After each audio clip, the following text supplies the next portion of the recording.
Caleb Mercer looked her up and down, her clean coat, her small suitcase, her polished boots, and said the 7 words that would change everything at Silver Ridge. "You looking for the kitchen sweetheart?" Evelyn Hart didn't flinch. She didn't cry. She didn't turn around. She reached into her coat, pulled out a folded letter, and placed it directly in his hand. He read it once, then read it again. His face went completely still. "If you've ever been told you don't belong somewhere, keep watching. This one's for you." Before we go further, if this kind of story moves you, please subscribe to this channel and follow Evelyn's journey all the way to the end. And drop a comment telling me what city you're watching from. I want to see how far this story travels. The morning Evelyn Hart arrived at Silver Ridge Timber Camp, nobody came to greet her.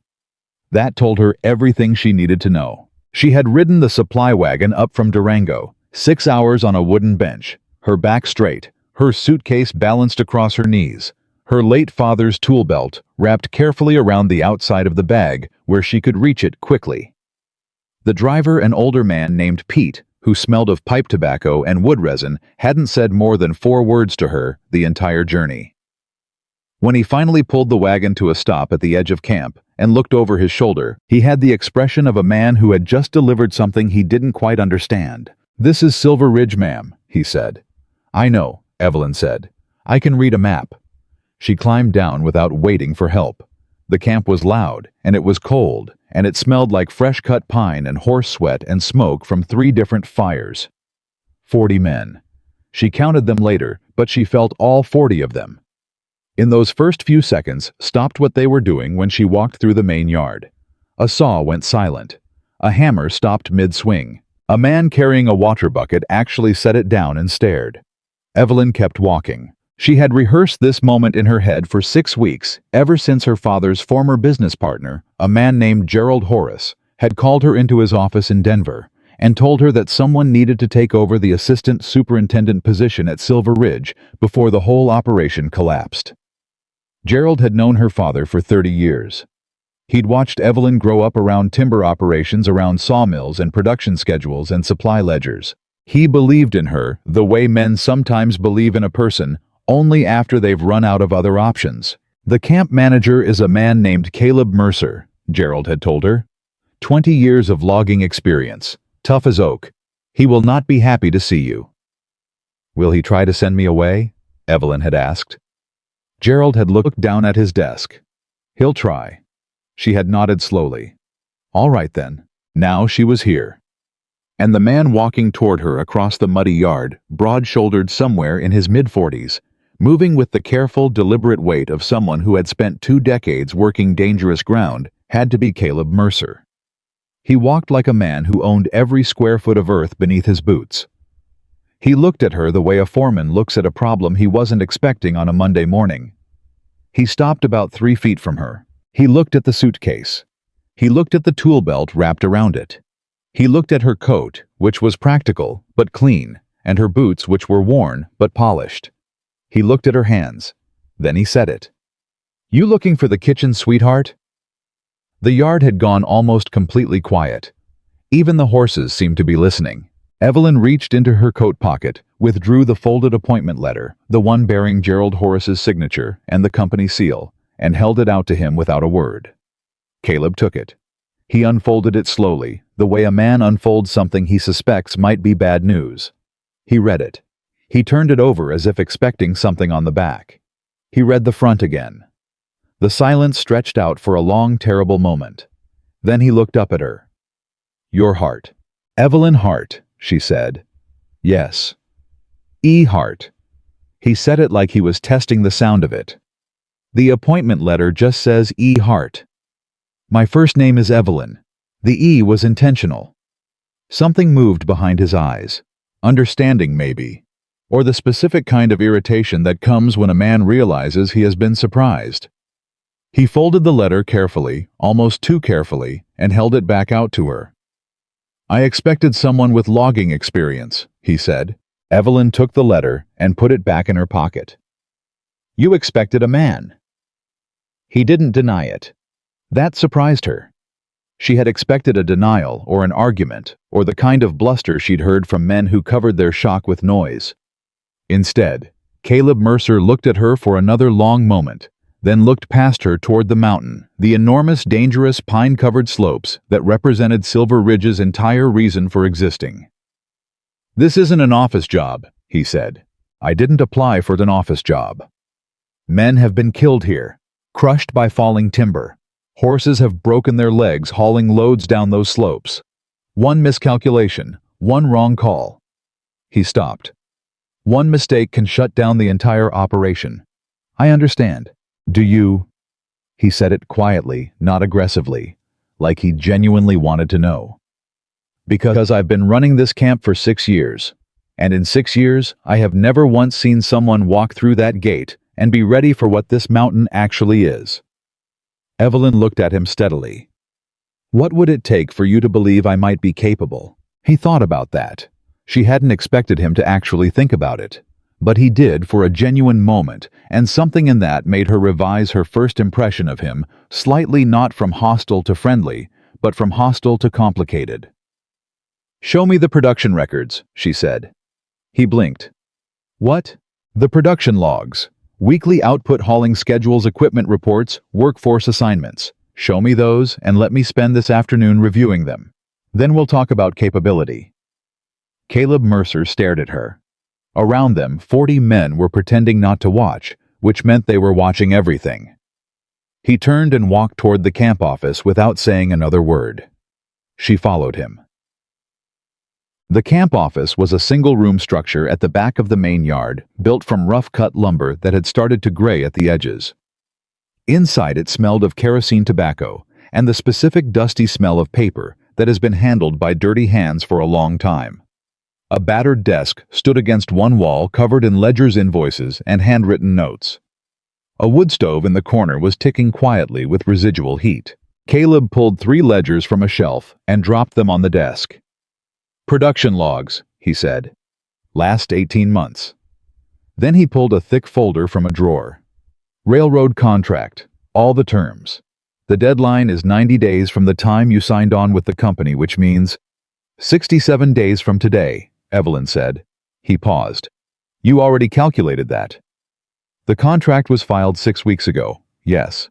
He looked at her for a moment, then moved to leave. He stopped at the door. "There's a bunkhouse at the north end of camp," he said. "I'll have someone move the supplies out so you have a place to sleep. Supper is at 5. I expect everyone at the operation by sunrise." "I'll be there," she said. "Including you." "Yes," she said. "Including me." He left. Evelyn sat down at the desk, opened the first ledger, and started reading. What she found over the next 4 hours was not what she expected. She had expected disorganized records. She had expected a poorly managed operation where the problems were obvious and the solutions would require only the application of basic principles her father had taught her. What she actually found was something more frightening. Silver Ridge wasn't simply poorly managed. Silver Ridge was a disaster in progress that nobody had yet fully recognized. The company had contracted to deliver 180,000 board feet of timber to the Rocky Mountain Railroad by the deadline. That was the number the railroad needed to begin laying track through a new mountain corridor. Miss the deadline by even a week, and the railroad had the legal right to cancel the contract entirely and source their timber from Victor Langford's competing operation based out of Gunnison. Evelyn spread the production logs across the desk and began building a picture in her head. Current output: approximately 600 board feet per day on a good day. Often less. Days remaining 67. Board feet still needed roughly 143,000 based on the last certified measurement. She did the arithmetic twice, then a third time because she wanted to be wrong. She wasn't wrong. At current production rates, Silver Ridge would finish the contract at approximately 107,200 board feet. They would fall short by nearly 73,000 board feet. They would not come close. She sat very still for a moment. Then she opened the second ledger, which covered equipment and supplies, and the third, which covered workforce assignments and daily schedules. And that was where things got genuinely interesting. Because here was something nobody had apparently noticed in the production records, or if they had noticed it, nobody had connected the observations into a pattern. The men at Silver Ridge were not lazy. The daily notes, written by Caleb in a tight, precise handwriting that told her he was more careful than his exterior suggested, described crews that started before sunrise and finished after dark. Men working through cold weather and mud and equipment problems. Men pushing hard day after day, week after week. But the logs also showed something else. They showed gaps. Gaps between when a cutting crew felled a stand of timber and when the hauling teams arrived to move the logs. Gaps between when logs arrived at the mill and when the saw operator was ready to process them. Gaps between equipment failures and repairs. Time. Enormous amounts of time. Simply disappearing. Evelyn turned to a blank page in her own notebook and began writing. She wrote for 3 hours. By the time the kerosene lamp was burning low, she had filled 11 pages, and she had arrived at a conclusion that was simultaneously obvious and something she suspected nobody at Silver Ridge had ever thought to say out loud. Silver Ridge didn't have a manpower problem. Silver Ridge had a workflow problem. There was a knock at the office door just past 9 o'clock. Evelyn called out, and the door opened. The cook, a heavy-set man named Arlo, who would become one of her most important allies in the weeks to come. Though she didn't know that yet, came in carrying a plate of cornbread and beans and a tin cup of coffee. "Foreman said to bring you something," Arlo said. He looked at the ledgers spread across the desk, the pages of notes, the lamp burning low. His expression shifted slightly. Not respect exactly, more like recalibration. "Thank you," Evelyn said. He set the plate down and turned to leave. "Arlo," she said. He turned back. "How long have you been at Silver Ridge?" 4 years, ma'am. "In your opinion, and I'm asking for your honest opinion, not the polite one, what is the single biggest problem at this camp?" Arlo looked at her steadily. He seemed to be deciding something. Then he said, "The waiting." "Say more." "The cutters cut, the haulers wait, the haulers haul, the millmen wait, the mill runs, the cutters wait. Everything waits on everything else. Half the day gets lost in between." Evelyn nodded slowly. "Does anyone know that?" "Everyone knows it," he said. "Nobody's said it to the foreman yet." "Why not?" Arlo gave her a look that was in its own way more eloquent than anything she'd read in those 3 ledgers. "Because it would mean telling Caleb Mercer he's been running this mountain wrong for 6 years, he said. "And ma'am, I've got 4 teeth left, and I'd like to keep them." He walked out. Evelyn looked at the door for a moment. Then she picked up her pen and kept writing. She didn't sleep until well past midnight. When she did sleep, she slept at the desk, her head resting on her crossed arms beside the lamp she'd finally turned down. She slept for perhaps 3 hours, and when she woke up to the sound of horses being readied in the pre-dawn dark and the distant ringing of the breakfast bell, she already knew what she was going to do. She washed her face with the water from the jug by the door. She changed into the clothes she'd specifically packed for fieldwork. Practical clothes, sturdy clothes, the kind her father had worn when he worked a site rather than an office. She buckled on his tool belt, checked that her notebook was in her coat pocket, and walked out of the office. The yard was coming to life in the deep gray before sunrise. Men moving in groups, breath visible in the cold air, talking in low voices, gathering equipment. A few looked at her with openly curious expressions.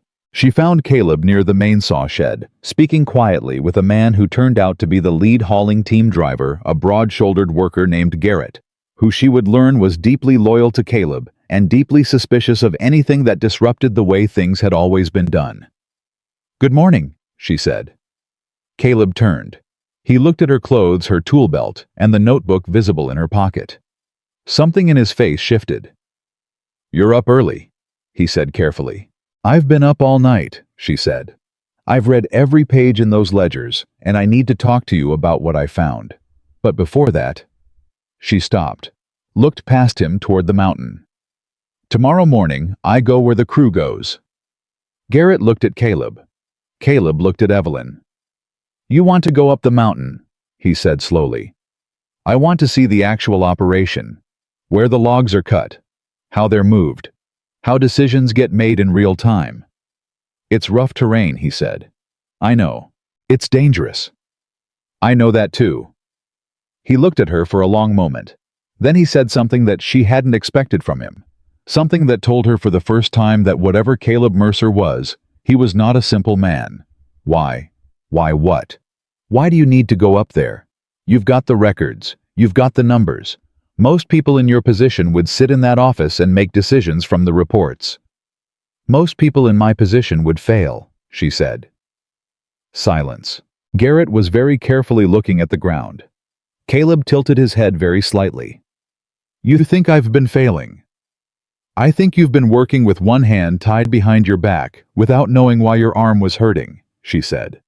I think the men on this mountain are working harder than they should have to, and I think I know why. But I can't fix something I haven't seen. Caleb was quiet for a moment. Then, what did you find in those records? I'll tell you what I found, she said. But first, I want you to tell me something, honestly. That depends on the question. How many board feet behind schedule are we? He didn't answer immediately, and that pause, that brief telling pause, said more than the answer itself. We're behind, he said finally. Caleb. She said his name for the first time, and he noticed. I did the arithmetic 6 ways. At current production, we finish 67 days from now with somewhere between 104,000 and 110,000 board feet. The contract requires 180,000. We are not behind schedule. We are on pace to deliver barely more than half of what the railroad is expecting. The silence that followed was different from the earlier silences. This one had weight. Those numbers can't be right, he said. I'll show you my calculations.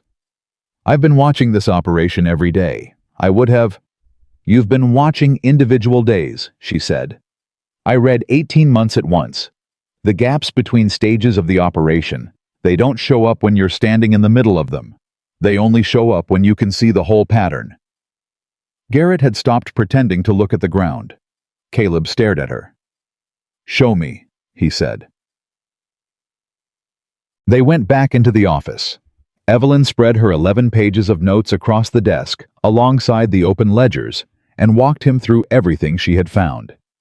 She did not use complicated language. She did not lecture.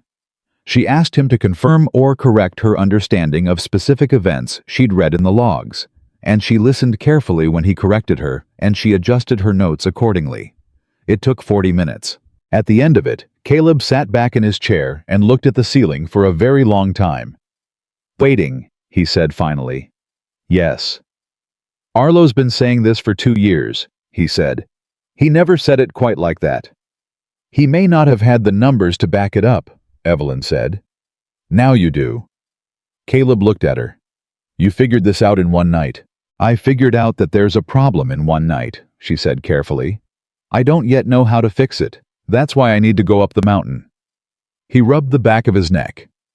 It was the first gesture she'd seen from him that looked genuinely uncertain rather than deliberately measured.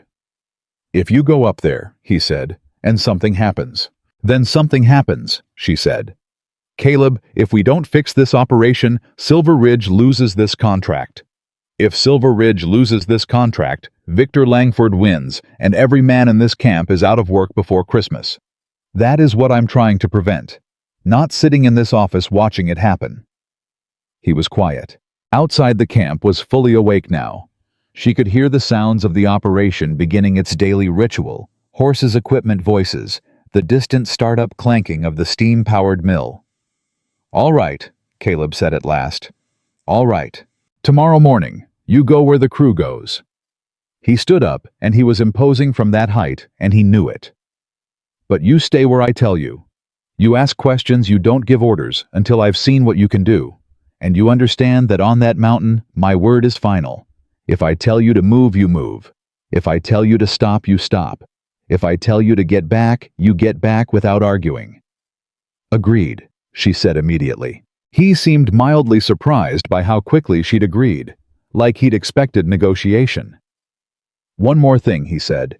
Yes. If you're wrong about the workflow, if we change things and production falls. Then we change it back, she said. I'm not asking for permanent authority over the operation, Caleb. I'm asking for the chance to look at it properly. He studied her for a moment longer. Then he picked up his hat from the desk, settled it on his head, and walked to the door. Sunrise, he said without turning around. Don't be late. The door closed behind him. Evelyn let out a breath she hadn't quite known she was holding. She looked down at her 11 pages of notes. She looked at the numbers she'd written at the top of the first page. 180,000. Then she picked up her pen and wrote below it, "You will not fail this mountain." She meant it as a reminder to herself. But somehow she thought she hoped she meant it for all of them.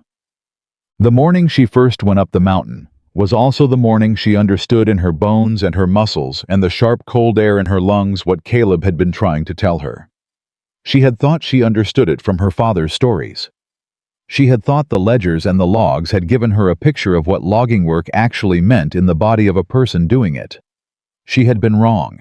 The slope was steep and uneven, and the early morning ground was half frozen in some places and slick mud in others. The cutting crews moved through it with the practiced ease of men who had learned its rhythms over years, and they were faster than she'd imagined from reading production numbers. She could see immediately that Caleb had told the truth. These were not lazy men. These were not men wasting time deliberately. They were working as hard as men can work, and the logs were still sitting. She stood beside Caleb at the top of the first cutting zone and watched a crew of 8 men bring down a massive ponderosa pine with practiced coordination, the wedge work, the precise reading of the lean, the controlled direction of the fall. It was powerful and skilled and genuinely impressive. And then the log sat on the ground for 2 hours before a hauling team arrived. "There," she said quietly. Caleb looked at where she was pointing, at the log, at the weighting. "Garrett's team is on the lower section," he said. "They couldn't be in 2 places." "I know," she said. "That's not a criticism. That's the problem." She opened her notebook. What if Garrett's team made a return run before the lower section was cleared? What if we scheduled the upper and lower haul on alternating windows, so neither team is ever waiting for the other? He frowned. That would mean changing the downhill sequence. Yes. Garrett has run that route for 3 years. "I'm not asking him to change routes," she said. "I'm asking him to change timing. Walk me through why the current timing was set the way it is." I did. And she listened. And she asked questions, and he answered them, and she asked more questions, and somewhere in the middle of that long, cold, muddy morning on the side of a Colorado mountain, something began to shift between them that neither of them would have been able to name precisely. He had expected her to be decoration. She was keeping up with him, step for step writing in her notebook, with red cold fingers, asking questions that nobody had ever asked before. Not because nobody was capable of asking them, but because nobody had ever arrived here, having read 18 months of records the night before. By midday, she had identified 4 specific points in the daily workflow where significant time was being consistently lost. By late afternoon, she had a rough sketch of an alternative schedule. By evening, when they came down off the mountain in the failing light, she had given herself a headache from the concentrated thinking, and her legs were genuinely shaking from the unaccustomed work. Though she would have walked on broken glass before letting Caleb Mercer see that. They ate supper in the camp hall without talking. Around them, workers watched them the way you watch a storm system coming in from the west, trying to decide what kind of weather it brings. Finally, Caleb said without looking up from his plate, "Your schedule, the alternating hall windows. What happens if a cutting crew falls behind and the haul team arrives at an empty staging area?" "They carry supplies up on the return," Evelyn said. "Right now your hauling teams return empty. That's 12 round trips a day of nothing moving. We use that capacity." He was quiet. "And if the saw carriage jams," he said, "which it does about twice a week. Preventative maintenance window every evening, 30 minutes, specific checklist." He looked up at her then. "You've been logging for what, 6 hours?" he said. 7, she said. "And I'm not trying to tell you how to log, Caleb. I'm trying to tell you how to stop losing time you don't have." He looked at his coffee. "Give me 7 days, she said. "To do what?" "To try this schedule. 7 days. If output falls, we scrap it and go back to what you've always done. You have my word. Around them the noise of the camp hall continued. Men eating, talking, the clatter of tin cups. Caleb looked at her for a long moment. 7 days, he said finally. She nodded, kept her face neutral. Inside something was leaping. And Hart, he said as she started to rise. Yes. You made 2 wrong assumptions this morning, he said. About the lower slope drainage and about Hendrix's crew capacity. I know, she said. I corrected them in my notes at lunch. He blinked. Good, he said finally. Because the mountain will be less forgiving than I am. She looked at him. I know, she said. That's why I'm still here. She walked back to the office, and she did not let herself shake until the door was closed behind her. 7 days later, a Friday afternoon with a pale autumn sun cutting sideways through the pines. Caleb found her at the timber sorting area, checking a measurement against her log. He stood beside her for a moment without speaking. Output numbers are in from this week, he said. She waited. 23% above last week's average, he said. She looked at him. His expression was controlled, but something was moving behind his eyes. That's significant, she said carefully. Yes, he said. It is. Around them, the operation was running with a rhythm that had not existed 2 weeks ago. She could feel it the way the hauling teams moved in their alternating windows, the way the staging area was never empty, but never overcrowded, the way the mill ran without the long silences that had characterized the production records she'd read that first night. We might actually do this, she said quietly. We might, Caleb said. She looked at him. His jaw was set, and his arms were crossed, and he looked out across the operation with the expression of a man who is recalculating something he thought he had already fully calculated. Thank you, she said. For the 7 days. He looked at her sidelong. Don't thank me yet, he said. We're not done. But when he walked away, she noticed something. He wasn't walking like a man carrying a problem anymore. He was walking like a man who might just solve it. And Evelyn Hart, standing in the sorting yard, with sawdust on her coat and cold mud on her boots, wrote a new number in her notebook. Not a production figure, not a board foot count. She wrote day 8. We are still here. We are not done. The 23% wasn't a fluke. Evelyn knew it wasn't because she had built the schedule around realities, not theories. But she also knew that one good week doesn't change a camp's opinion of a person. One good week just means you get to stay long enough to prove whether the first week was luck or judgment. She found out which one men thought it was on Monday morning of the second week when she arrived at the upper cutting zone before sunrise and heard 2 workers talking on the other side of a stacked timber pile. It was a good week, one of them said. His name was Denny, a young cutter who had laughed the loudest the morning she'd first walked into camp. Numbers were up. Doesn't mean she knows what she's doing. Numbers were up 23%, the other man said. That was Frank, older, quieter, someone who had been watching her with a neutral expression she couldn't quite read. That's not nothing. Could have been the weather clearing, Denny said. Could have been Garrett's team finally getting their act together. Could have been anything. She wrote a schedule on paper. Paper doesn't build timber. Evelyn stood on the other side of that timber pile and made a decision. She made it in about 3 the way her father had always made decisions on a job site, quickly, clearly, without performing the consideration for an audience. She walked around the pile, and Denny went completely quiet in the way men go quiet when they realize they've been heard. She looked at him. You're probably right, she said. He blinked. What? About the schedule. Paper doesn't build timber. I wrote it based on what I read and what I've seen so far, and I might have gotten things wrong that I haven't discovered yet. She looked at both of them steadily. That's why I'm here every morning instead of in the office. So tell me, what did I get wrong? Denny stared at her. Frank cleared his throat. The morning hall window, he said carefully. When the ground's still frozen, the horses move slower than your timing assumes. First haul of the day always runs about 15 minutes behind. Evelyn opened her notebook. Every day, or only when the temperature drops below a certain point. Below freezing the night before, Frank said. She wrote it down. I'll adjust the first window by 20 minutes on frozen ground mornings. Denny, anything from you. Denny looked like he was standing on ice he wasn't sure would hold. The saw carriage, he said finally.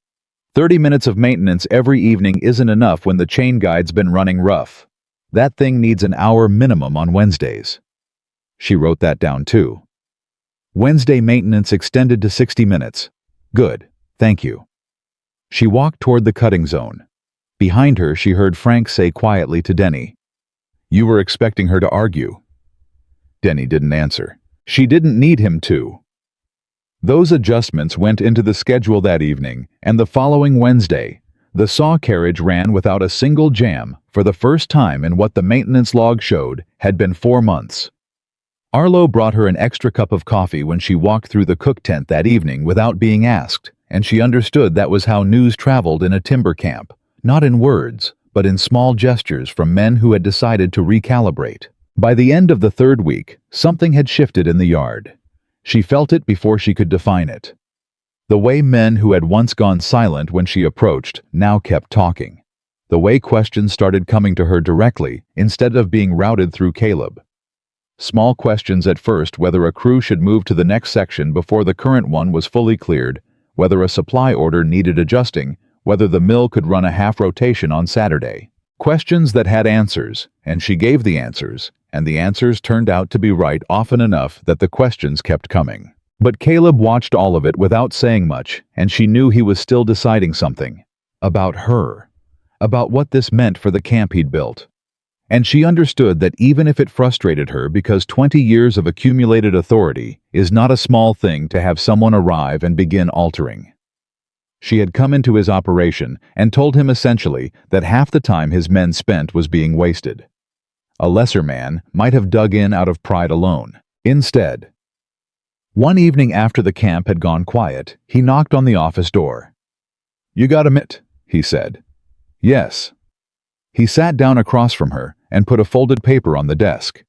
She recognized it as a route map, one of the rough hand-drawn ones the hauling teams used to track their daily runs. "The eastern section," he said. "We haven't opened it yet this season." She looked at the map. The eastern section was higher, steeper, and held some of the largest ponderosa pines on the mountain. She'd seen it marked in the old production logs from 3 seasons ago, and then nothing. "Why did we stop cutting there?" "Lost 2 horses hauling down the old chute 2 years ago," he said. "The grade's too steep for loaded wagons, and the timber chute we had there was damaged in a spring melt." He paused. "But looking at your board foot projections for the remaining days, even with the improved workflow, I think we're going to come up short." She had been thinking the same thing, and hadn't said it yet, because she'd wanted to confirm it against one more week of numbers. The fact that he was saying it first told her something about him. "The eastern section timber would push us over," she said. "If we could get it down, yes." "The chute's damaged." "Yes." She looked at the map. "Can it be repaired?" "Not the way it stands," he said. "We'd need to rebuild the upper section entirely. And I don't have a timber engineer." She looked at him. He looked at her. "Your father was a carpenter," he said slowly. "I heard you mention it to Arlo." "He was," she said. "Did he ever work on timber chutes?" She was quiet for a moment. "He designed 3 of them," she said. "For 2 different operations in Montana. I watched him build one when I was 14. I helped him with the calculations for the second." The silence in the office was different from the silences that had existed in this room 3 weeks ago. This one was collaborative rather than adversarial. "Could you rebuild the upper chute section?" Caleb asked. Directly, without hedging. She looked at the map for a long moment. She thought about what she knew and what she didn't know, and what would happen if she said yes and was wrong. She thought about what her father had told her once. "Never pretend to know more than you do. Never pretend to know less either. I would need 3 days to inspect it and draw the plans," she said. "I would need Garrett's strongest team for the physical construction. I would need a week of work minimum. And I would need you to tell me honestly if I'm making a structural mistake, because you know this mountain better than I know timber chutes." "That's a fair trade," he said. "Then yes," she said. "I think I can rebuild it." He nodded once, stood up, picked up his hat. Then he paused at the door, the way he often did. She had noticed this about him, that he processed decisions at the doorway, as if motion helped him think. "What you said," he started. "About telling you honestly if you're making a mistake." "Yes. I've had 2 assistant superintendents before you," he said. "Both of them lasted less than 3 months. Both of them sat in this office and never came up the mountain, and neither of them ever said anything that sounded like that." She waited. "I don't know yet whether that makes you right about everything," he said. "It doesn't," she said. "I'm wrong about things regularly. I just prefer to be wrong quickly so I can correct it." He almost smiled. She saw it at the corner of his mouth before he controlled it. "Good night, Hart," he said. "Good night, Caleb." The door closed. She looked at the map. Then she pulled out a fresh sheet of paper and started drawing. The inspection of the eastern chute took 2 days instead of 3, because she moved faster on the mountain now than she had in those first weeks, and because Caleb came with her on the second day without being asked and answered her structural questions with the precision of a man who had been observing this mountain for 2 decades and storing every observation carefully. She learned things about him on those 2 days on the mountain. She learned that he'd started in loggings at 19 working for someone else's operation, and had worked every position on a timber crew before eventually managing his own camp. She learned that he had 2 brothers both working further north, and that he communicated with them by letter roughly twice a year, which he described with such matter-of-fact acceptance that she understood it was simply how his family operated rather than any estrangement. She learned that he could read the lean of a tree from 200 yards with an accuracy that seemed almost supernatural, and that he was completely aware of this and completely unboastful about it. She learned that he had a dry, understated sense of humor that emerged in unexpected moments, usually about himself. She also learned that he watched her more carefully than he appeared to, that he noticed things and didn't immediately speak about them, filing them away instead, and that his silences were not the empty silences of a man who had nothing to say, but the full silences of a man who was thinking. She found herself wanting to be accurate in front of him. Not to perform competence, but to actually be competent, which is a different thing entirely and much more demanding. The chute reconstruction began at the start of week 4.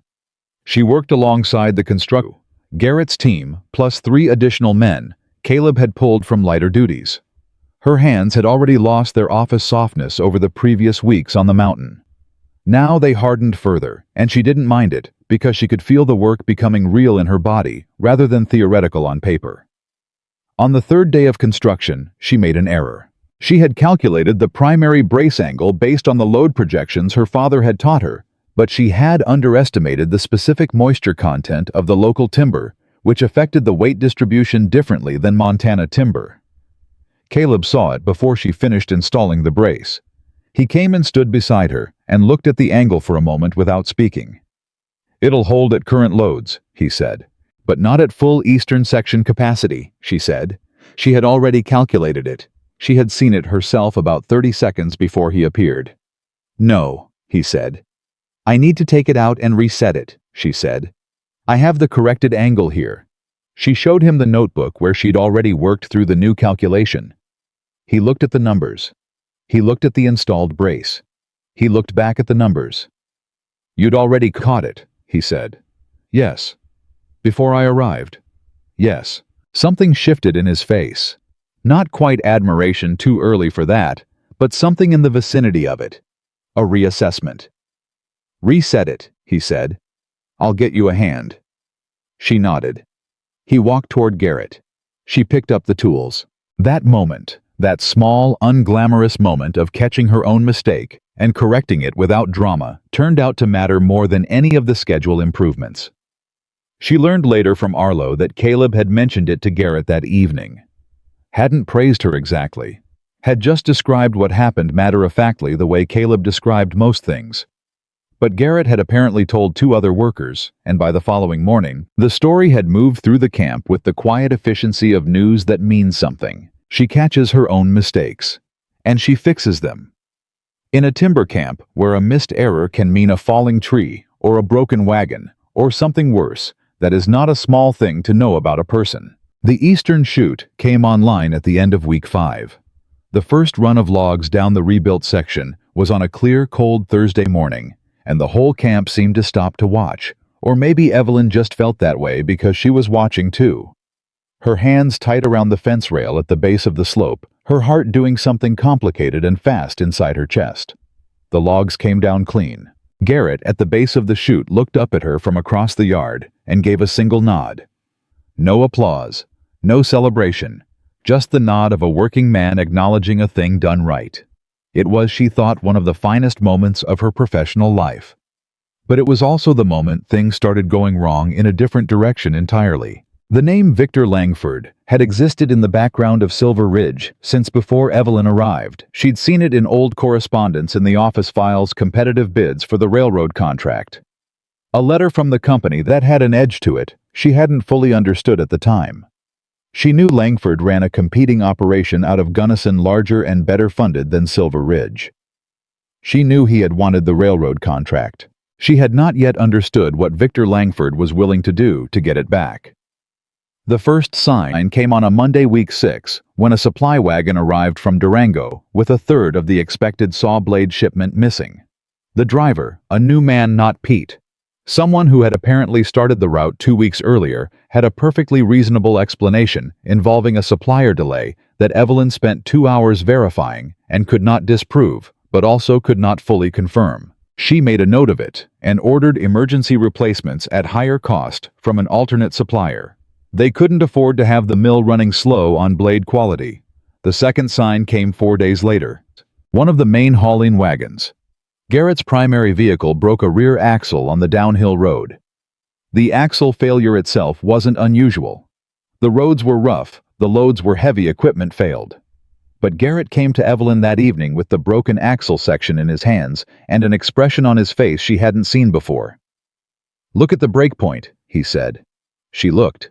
She was not a metallurgist, but she had spent enough time around her father's work sites to know what a fatigue break looks like versus a clean shear. And what she was looking at did not look like fatigue. "I want Caleb to see this," she said. Caleb looked at it for a long time. He turned it over. He ran his thumb along the break edge. He didn't speak for nearly a minute. Then, "Where was this wagon parked last night?" "South lot," Garrett said. "Same as always." Who was on the south lot overnight, Garrett thought. Night watchman does a loop about every 90 minutes. In between. He stopped. "In between, there's nobody there," Caleb said. The three of them stood in the office with the broken axle on the desk between them, and the implications settled into the room like cold air under a door. "This could still be wear damage," Caleb said. But his voice had a quality that told her he didn't quite believe it. "It could," Evelyn agreed. "Or it could be the second incident in a week that we couldn't fully explain." "Caleb, I need you to think back. Over the past 2 weeks, anything else that was unusual? Equipment, supplies, anything?" He thought. His jaw tightened. "The water flume," he said. "The feed pipe to the mill reservoir. I noticed it was running low 3 days ago. Put it down to end-of-season variation in the upstream source." "Did you check the pipe itself?" "I didn't." The three of them went to the flume in the dark with lanterns, which is not a comfortable thing to do at 9 in the evening on a Colorado mountain in late autumn, and they found what Evelyn had suspected they would find. A section of the wooden water channel had been damaged, not in the way seasonal pressure damage looks, but in the way deliberate damage looks if you know what you're looking for and you're trying to make it look accidental. Caleb stood very still in the lantern light. "Someone is trying to shut us down," he said. It wasn't a question. "Yes," Evelyn said. "Langford." "I can't prove that, not yet." She looked at the damaged flume. "But whoever it is, they understand this operation well enough to know where to hit it. Saw blades, wagon axles, water supply. They're not attacking the men. They're attacking the systems." Caleb looked at her. Which means they've been watching us," she said. "Specifically, they've been watching the improvements. They know the new schedule is working. They know the eastern section is producing. They know we're ahead of where they expected us to be." "They're scared," Garrett said. "Someone is," Evelyn said. "And scared people don't stop." She was right. They didn't stop. In the following week, a shipment of critical lubricating oil arrived half empty. A set of pulleys for the mill arrived with what the shipping manifest claimed were the correct specifications and turned out not to be. A section of the sorting yard fence, not structural, but important for keeping the log staging organized, came down during a night when nobody was near it, and the logs in the upper staging area shifted into a configuration that cost the morning crew 2 hours to reorganize. Each incident taken alone was explainable.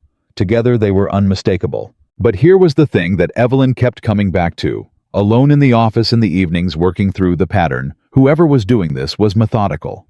Not reckless. Not angry. Methodical. And that meant they were going to escalate because the small disruptions weren't working. Production had dipped with each incident, but it had recovered. The gap between Silver Ridge and the railroad contract deadline was narrowing in the right direction. The pattern of the sabotage told her they were going to try something bigger before it was over. She told Caleb this directly. She sat across from him in the office and said it plainly.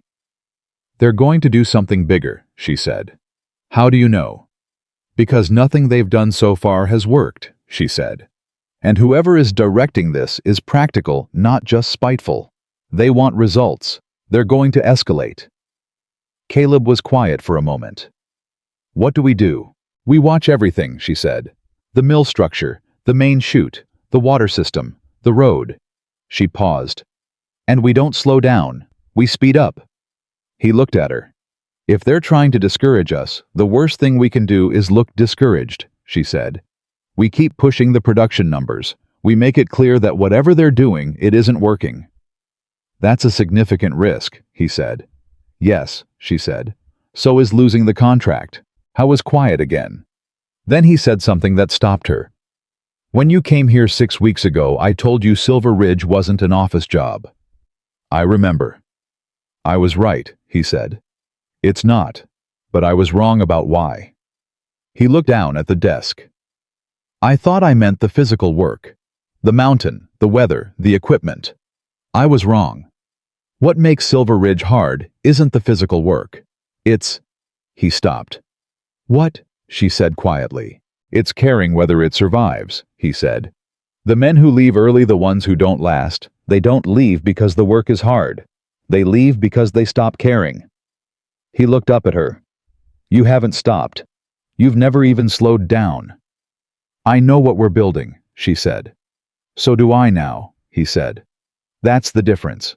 That moment in the office held a quality of stillness that was different from all the other still moments between them, and both of them felt it, and neither of them moved toward it or away from it.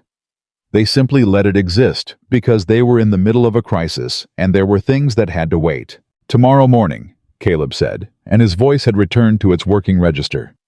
"I'll put extra watch on the main structure overnight. I'll have Garrett check the road supports. You focus on the mill."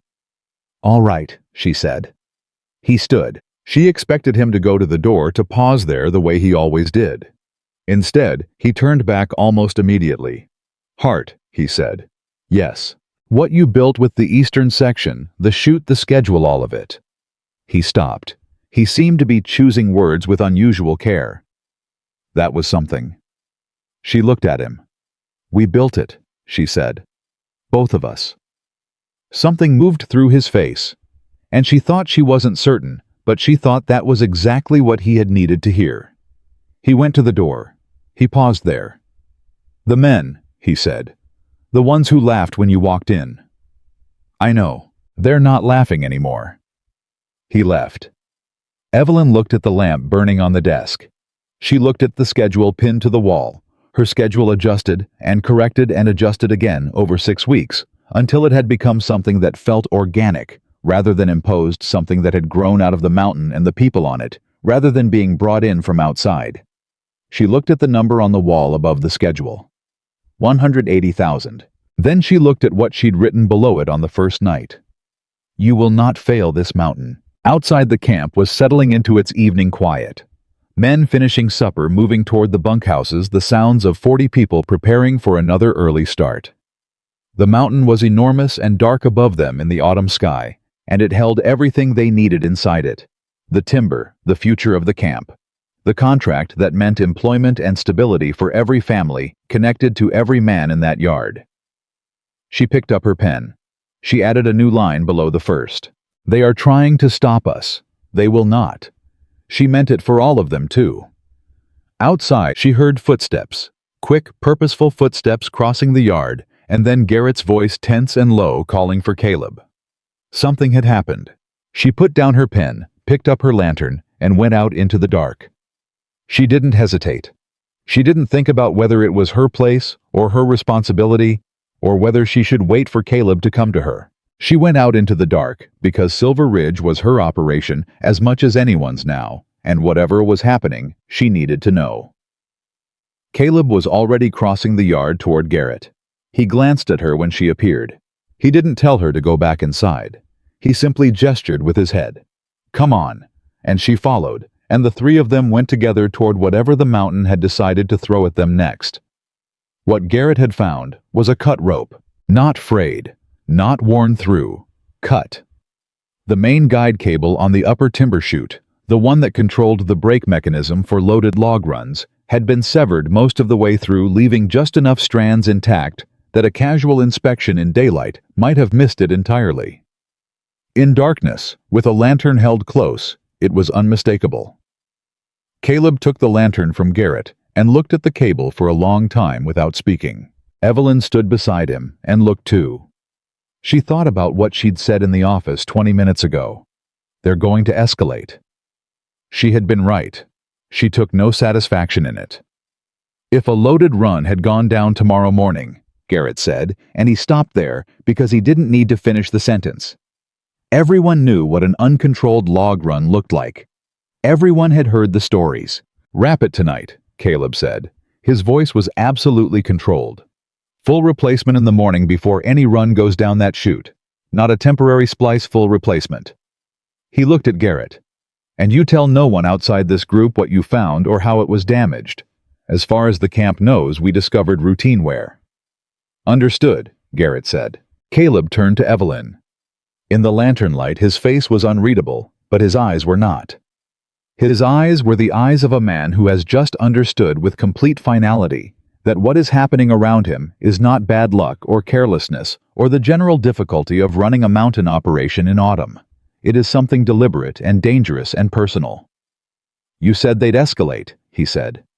"Yes." "You were right." "I didn't want to be." He handed the lantern back to Garrett.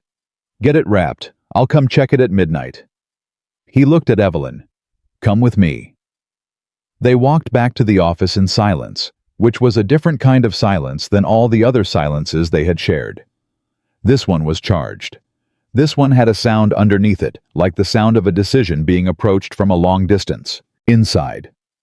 Caleb closed the door and stood with his hands on the back of the desk chair, not sitting, just standing there with his weight on his arms, looking at the surface of the desk.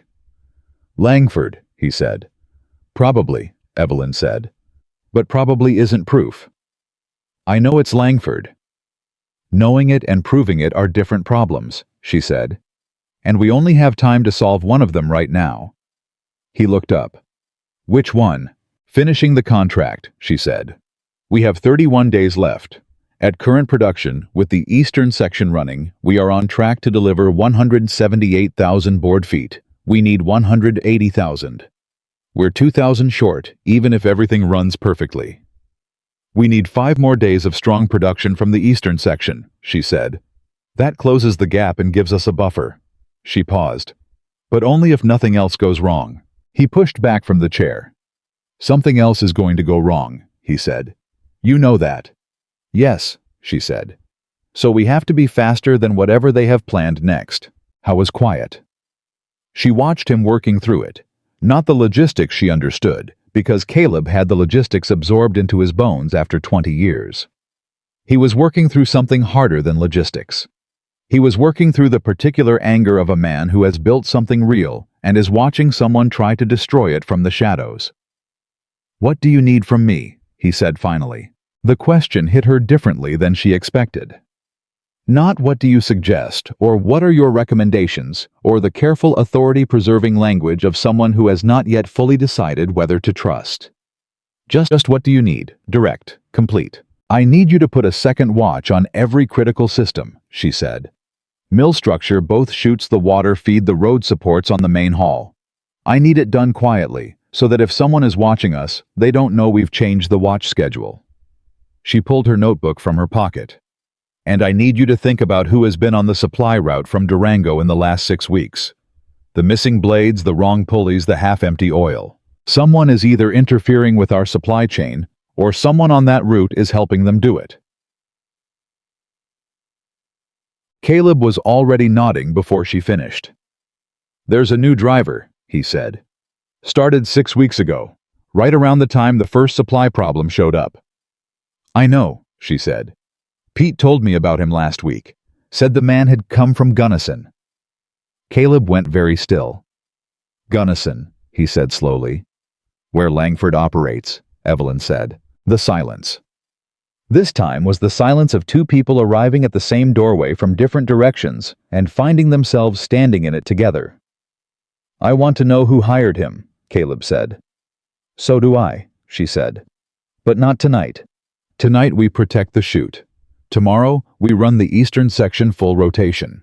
And when this contract is finished and delivered, then we deal with Langford. He looked at her. You want to wait. I want to win, she said. And the way we win is by delivering 180,000 board feet to the railroad. That's the only outcome that hurts Langford where he actually feels it. He's not trying to hurt us out of spite. He's trying to take this contract. If we deliver it, he loses the contract and the time and the money he spent trying to stop us. That is the complete and total defeat of what he was trying to do. Caleb was quiet for a long moment. Then something happened in his face that she had not seen before in all their weeks working together. The tension, the constant, careful, controlled tension of a man carrying 20 years of responsibility shifted. Not disappeared. This was not a man built for the absence of tension, but changed quality. Became something more like resolve. All right, he said. We finish the contract first. He picked up his hat. And then we have a different kind of conversation with Victor Langford. He went out to check the chute at midnight the way he'd said he would. She stayed in the office and ran numbers until 1 in the morning. Then she slept at the desk again, because that was what the situation required, and she had long since stopped pretending that the situation would accommodate the kind of sleep she needed. The next 12 days were the hardest of everything that had come before. They were hard, not because of any single catastrophic event, but because of the relentless accumulation of difficulty. The daily grind of an operation being pushed to its maximum capacity while being quietly undermined from outside. A morning would start well, and then a piece of equipment would fail in a way that cost 2 hours. They would recover the 2 hours, and then a supply discrepancy would require half an afternoon of documentation and reordering. The pace was brutal, and the pressure was constant, and Evelyn could feel it in the camp. Not panic, not despair, but the specific exhausted tension of people who are giving everything they have and still feel the ground moving under them. She responded to it the only way she knew how. She stayed visible. She stayed working.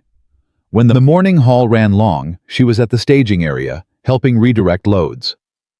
When the mill ran short on sorted timber, she was at the sorting yard.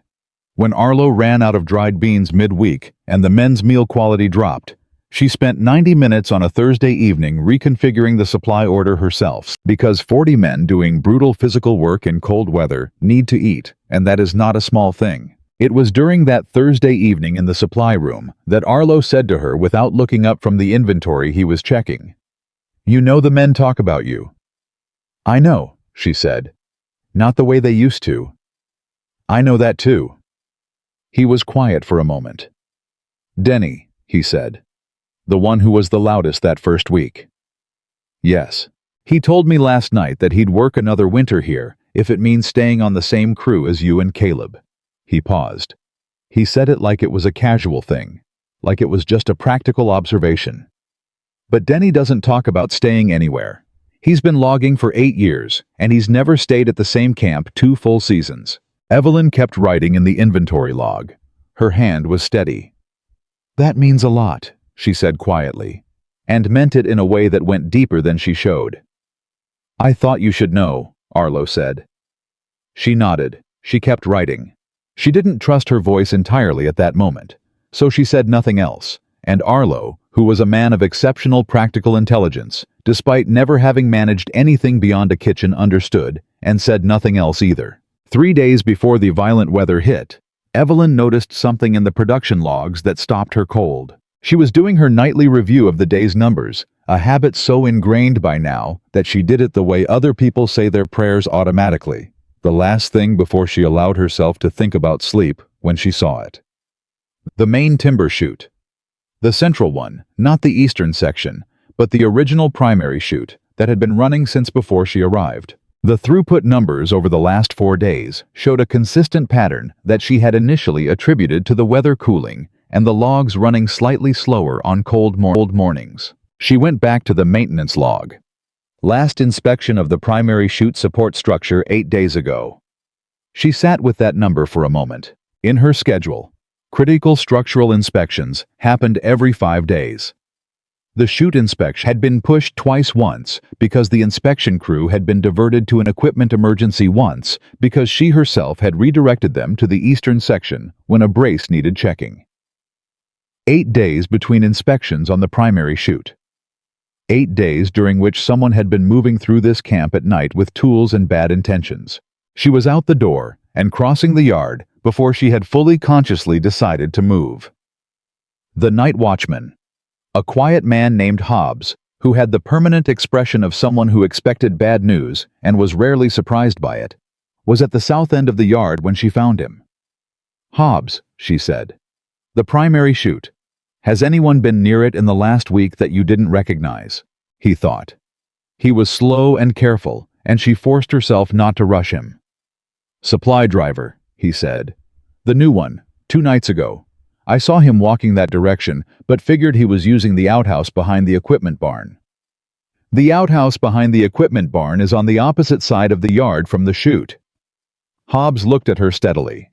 "Yes," he said. "It is." She ran. She didn't think about it. She ran across the yard toward the main chute, and she heard Hobbs behind her moving too, and she was calling for Caleb before she had even consciously decided to call for him. Just her voice going ahead of her into the dark, because she knew what she was going to find, and she needed him there when she found it. What she found was worse than a cut cable. 3 of the main support braces on the upper section of the primary chute had been systematically weakened. Not cut weakened. The fastening hardware had been partially removed and then replaced in a way that would hold under normal inspection, but would fail under load stress.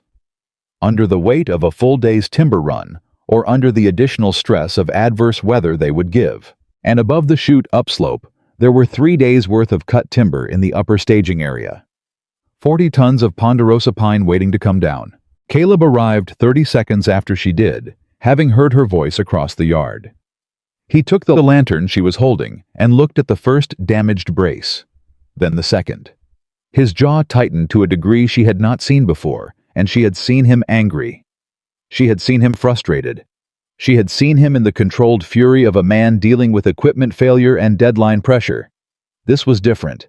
This was the specific, clarifying anger of a man who has understood that someone was willing to let his people get hurt. "How long?" he said. Not a question exactly, more like a reckoning. "I don't know exactly," she said. "But Hobbs saw the supply driver near here 2 nights ago." Caleb turned to Hobbs. "Where is the driver now?" "Bunkhouse far as I know," Hobbs said. "Wake Garrett," Caleb said to Hobbs. Quietly. "Tell him I need him at the main chute, no one else." He turned back to the damaged brace, and his voice dropped to something that was almost private. "How close was this? If the weather had held clear, and we'd run full loads down this chute tomorrow, we probably would have made it through the morning," Evelyn said. "By afternoon, under full throughput with the temperature dropping." She stopped. "The whole upper structure," he said. "Yes," she said. "And everything staged above it would have come down into the yard."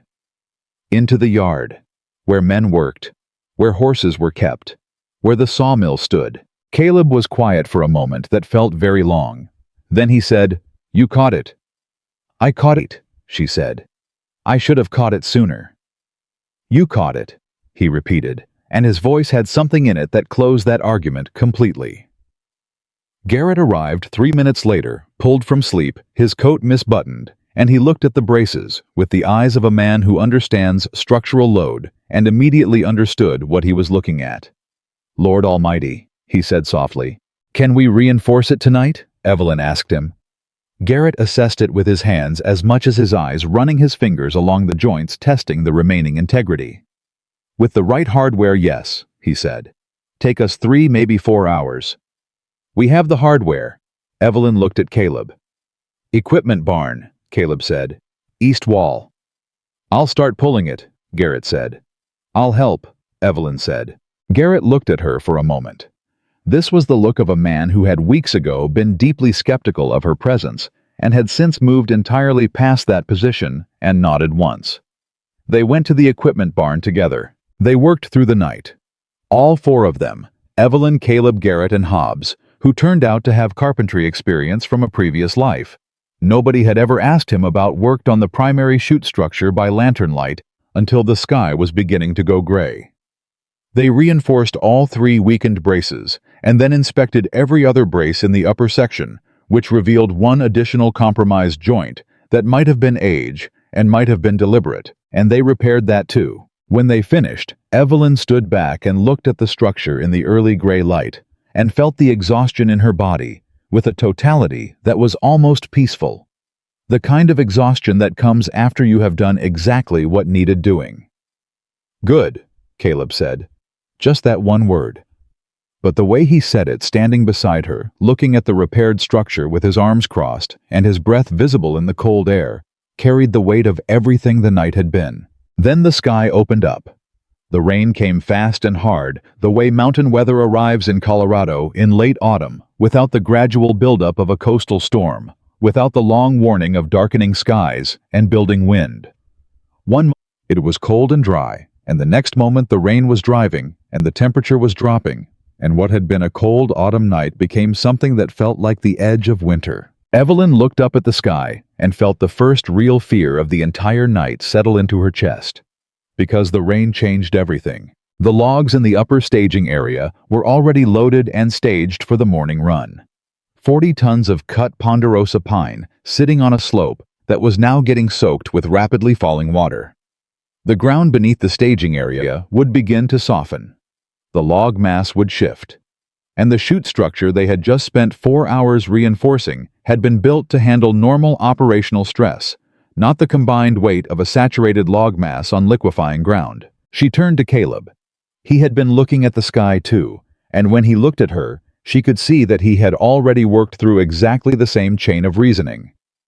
"The upper staging area," she said. "I know," he said. "If that mass shifts." "I know," he said again. A crack sounded from somewhere up the slope. Sharp and deep, the specific sound of stressed wood under load. All 4 of them went completely still. Then Caleb did something that Evelyn would think about for years afterward. He didn't give an order immediately. He looked at her. Directly, completely, without the residual hesitation that had been present in every significant moment of their early weeks together. He looked at her as a partner looks at a partner in a crisis, needing the other person's read on the situation before committing to action. "The secondary road," she said. She was already thinking it through as she spoke, pulling up every map she had memorized in the past 7 weeks. Every conversation with her father about mountain timber management. Every piece of operational knowledge she had absorbed from 6 weeks of living inside this operation. "There's an old secondary skid road to the east of the main staging area. It's not on the current operating maps. I found it in the survey records from 14 years ago. That road hasn't been used in over a decade," Caleb said. "It doesn't need to be fully functional," she said. "It just needs to be passable enough to redirect part of the log mass into the eastern clearing. If we can remove enough weight from the upper staging area, it reduces the stress on the main chute to something manageable." Another crack from the slope. Closer. Caleb made his decision in approximately 3 seconds. "Garrett, wake every man in camp.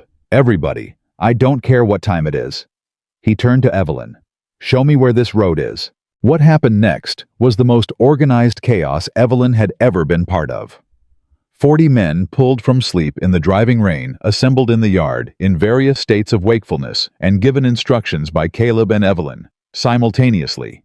Caleb handling the physical crew deployment, Evelyn managing the load redistribution plan that she was still working out in real time, adjusting it as new information came in from men who knew the mountain in ways the old survey records didn't capture. Some of them had never followed her orders directly before.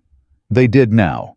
Not because they had been told to, because the orders made sense and they could see that she knew what she was doing, and there was no time for anything except action. Second hauling team, take the access path behind the equipment barn and clear the debris from the secondary road entrance.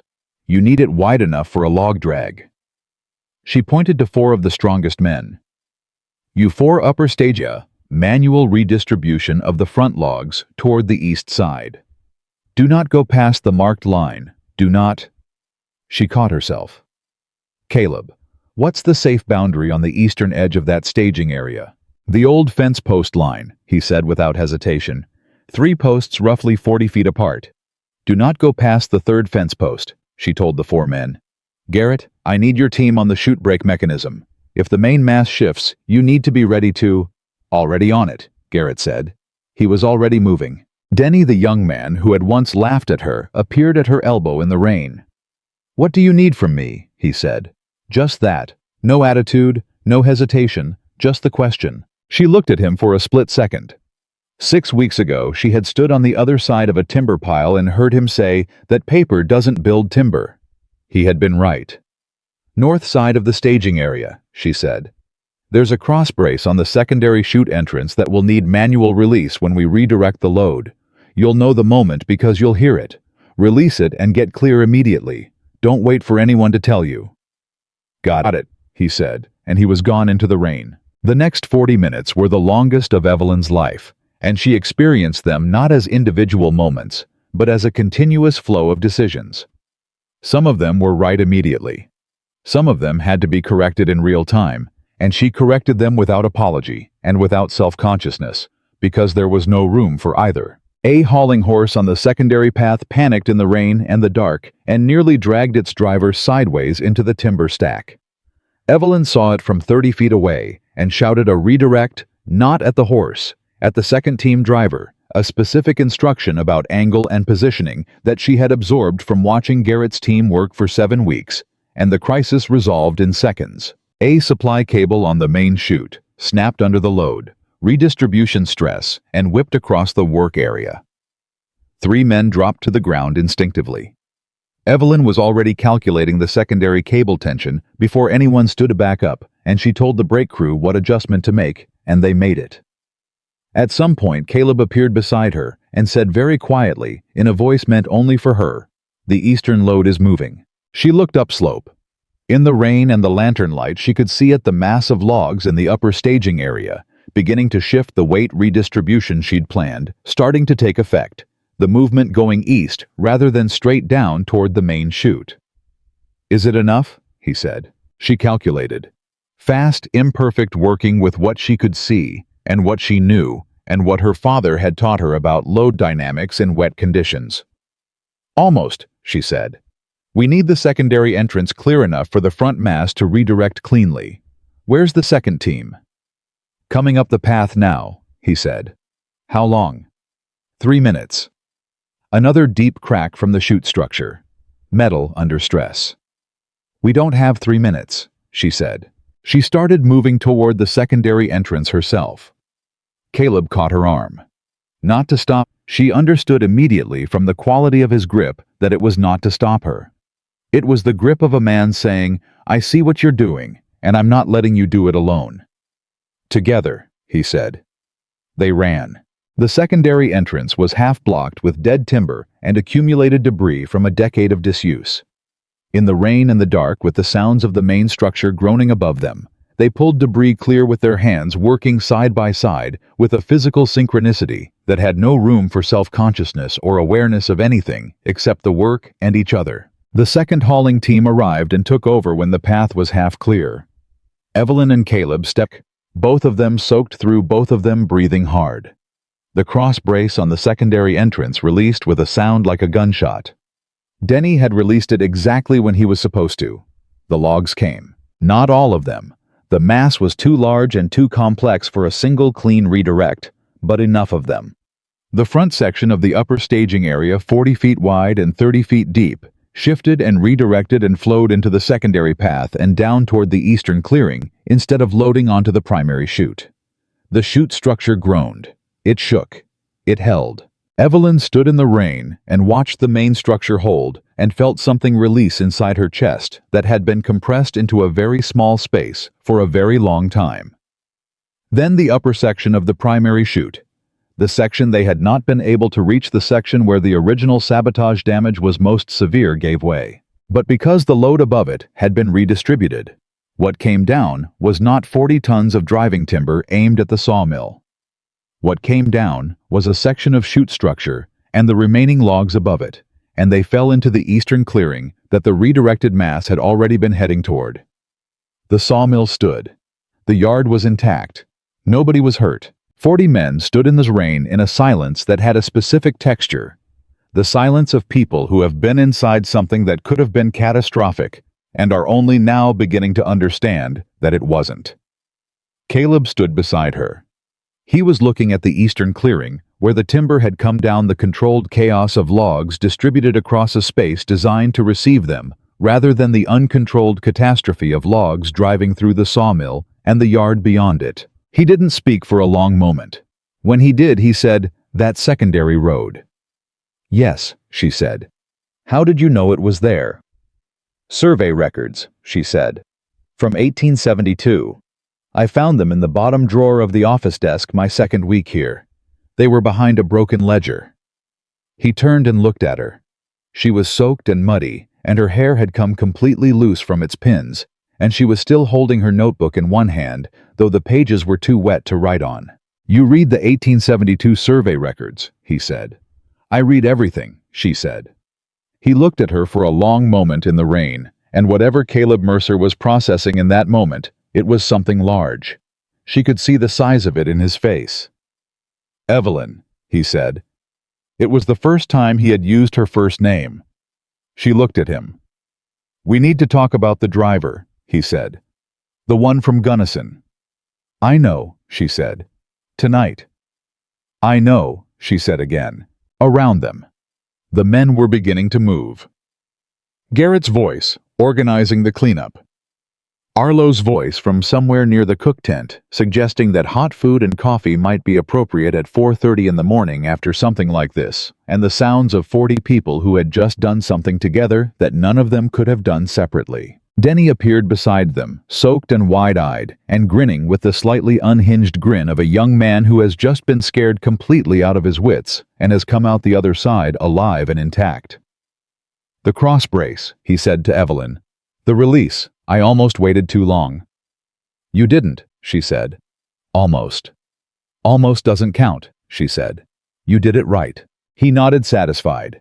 Then he looked at the eastern clearing, then back at her. "How did you even know that road was there?" "Survey records," Caleb said before she could answer. He said it with a weight that told her he was still processing it. She read the 1872 survey records. Denny looked at her. His expression was not the expression of a young man who once said, "Paper doesn't build timber." His expression was the expression of a person encountering something they had significantly underestimated and are now completely past the pretense of underestimating. "That's remarkable," he said quietly. "No," Evelyn said. "That's preparation." She turned toward the office. Her notebook was wet, but her mind was not, and she needed to write down what had just happened. Before exhaustion took the details from her, because everything that had happened tonight would be important for what came next. The driver from Gunnison. The evidence. The final 11 days. The contract was still there to be won. And now she knew exactly who had been trying to take it. The driver's name was Roy Sutter, and he had been at Silver Ridge for 6 weeks, 3 days, and approximately 14 hours. Which was, Evelyn calculated, sitting in the office with her wet notebook and a cup of Arlo's 4:30 in the morning coffee, almost exactly as long as the sabotage had been happening. She had the timeline written out in 2 parallel columns. Left column, Roy Sutter's movements, reconstructed from Hobbs's watch logs. Pete's supply records, and her own observations over the past weeks that she had noted without fully understanding their significance at the time. Right column, each incident. Missing saw blades. Weakened axle. Damaged flume. Cut guide cable. Compromised chute braces. The columns aligned with a precision that left no reasonable alternative explanation. Caleb sat across from her and read what she had written. He read it slowly, the way he read everything completely carefully without skipping. When he finished, he set the notebook down and looked at the lamp for a moment. "He's still in this bunkhouse," he said. "I know. I want to go talk to him right now." "I know you do," she said. "Caleb, look at me." He looked at her. "If you go talk to him right now at 4:30 in the morning after what just happened on that slope, what are you going to say to him?" His jaw tightened. "Things I probably shouldn't. Things that give Langford a legal complaint and a story to tell the railroad about the kind of people running Silver Ridge," she said. "We need Sutter to tell us who hired him and how the money moved. We don't get that by frightening him in the dark. We get that by being smarter than he expects us to be." Caleb was quiet.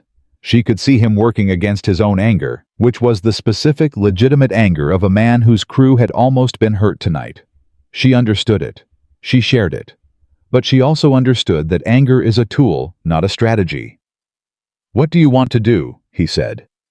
The question was controlled, deliberate. He was giving her the lead, and they both knew it. "We document everything," she said. "The timeline.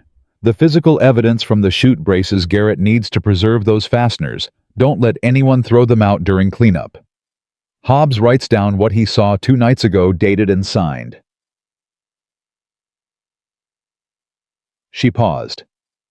"And in the morning when Sutter comes out for breakfast, we let him see that the camp is still standing and the operation is still running.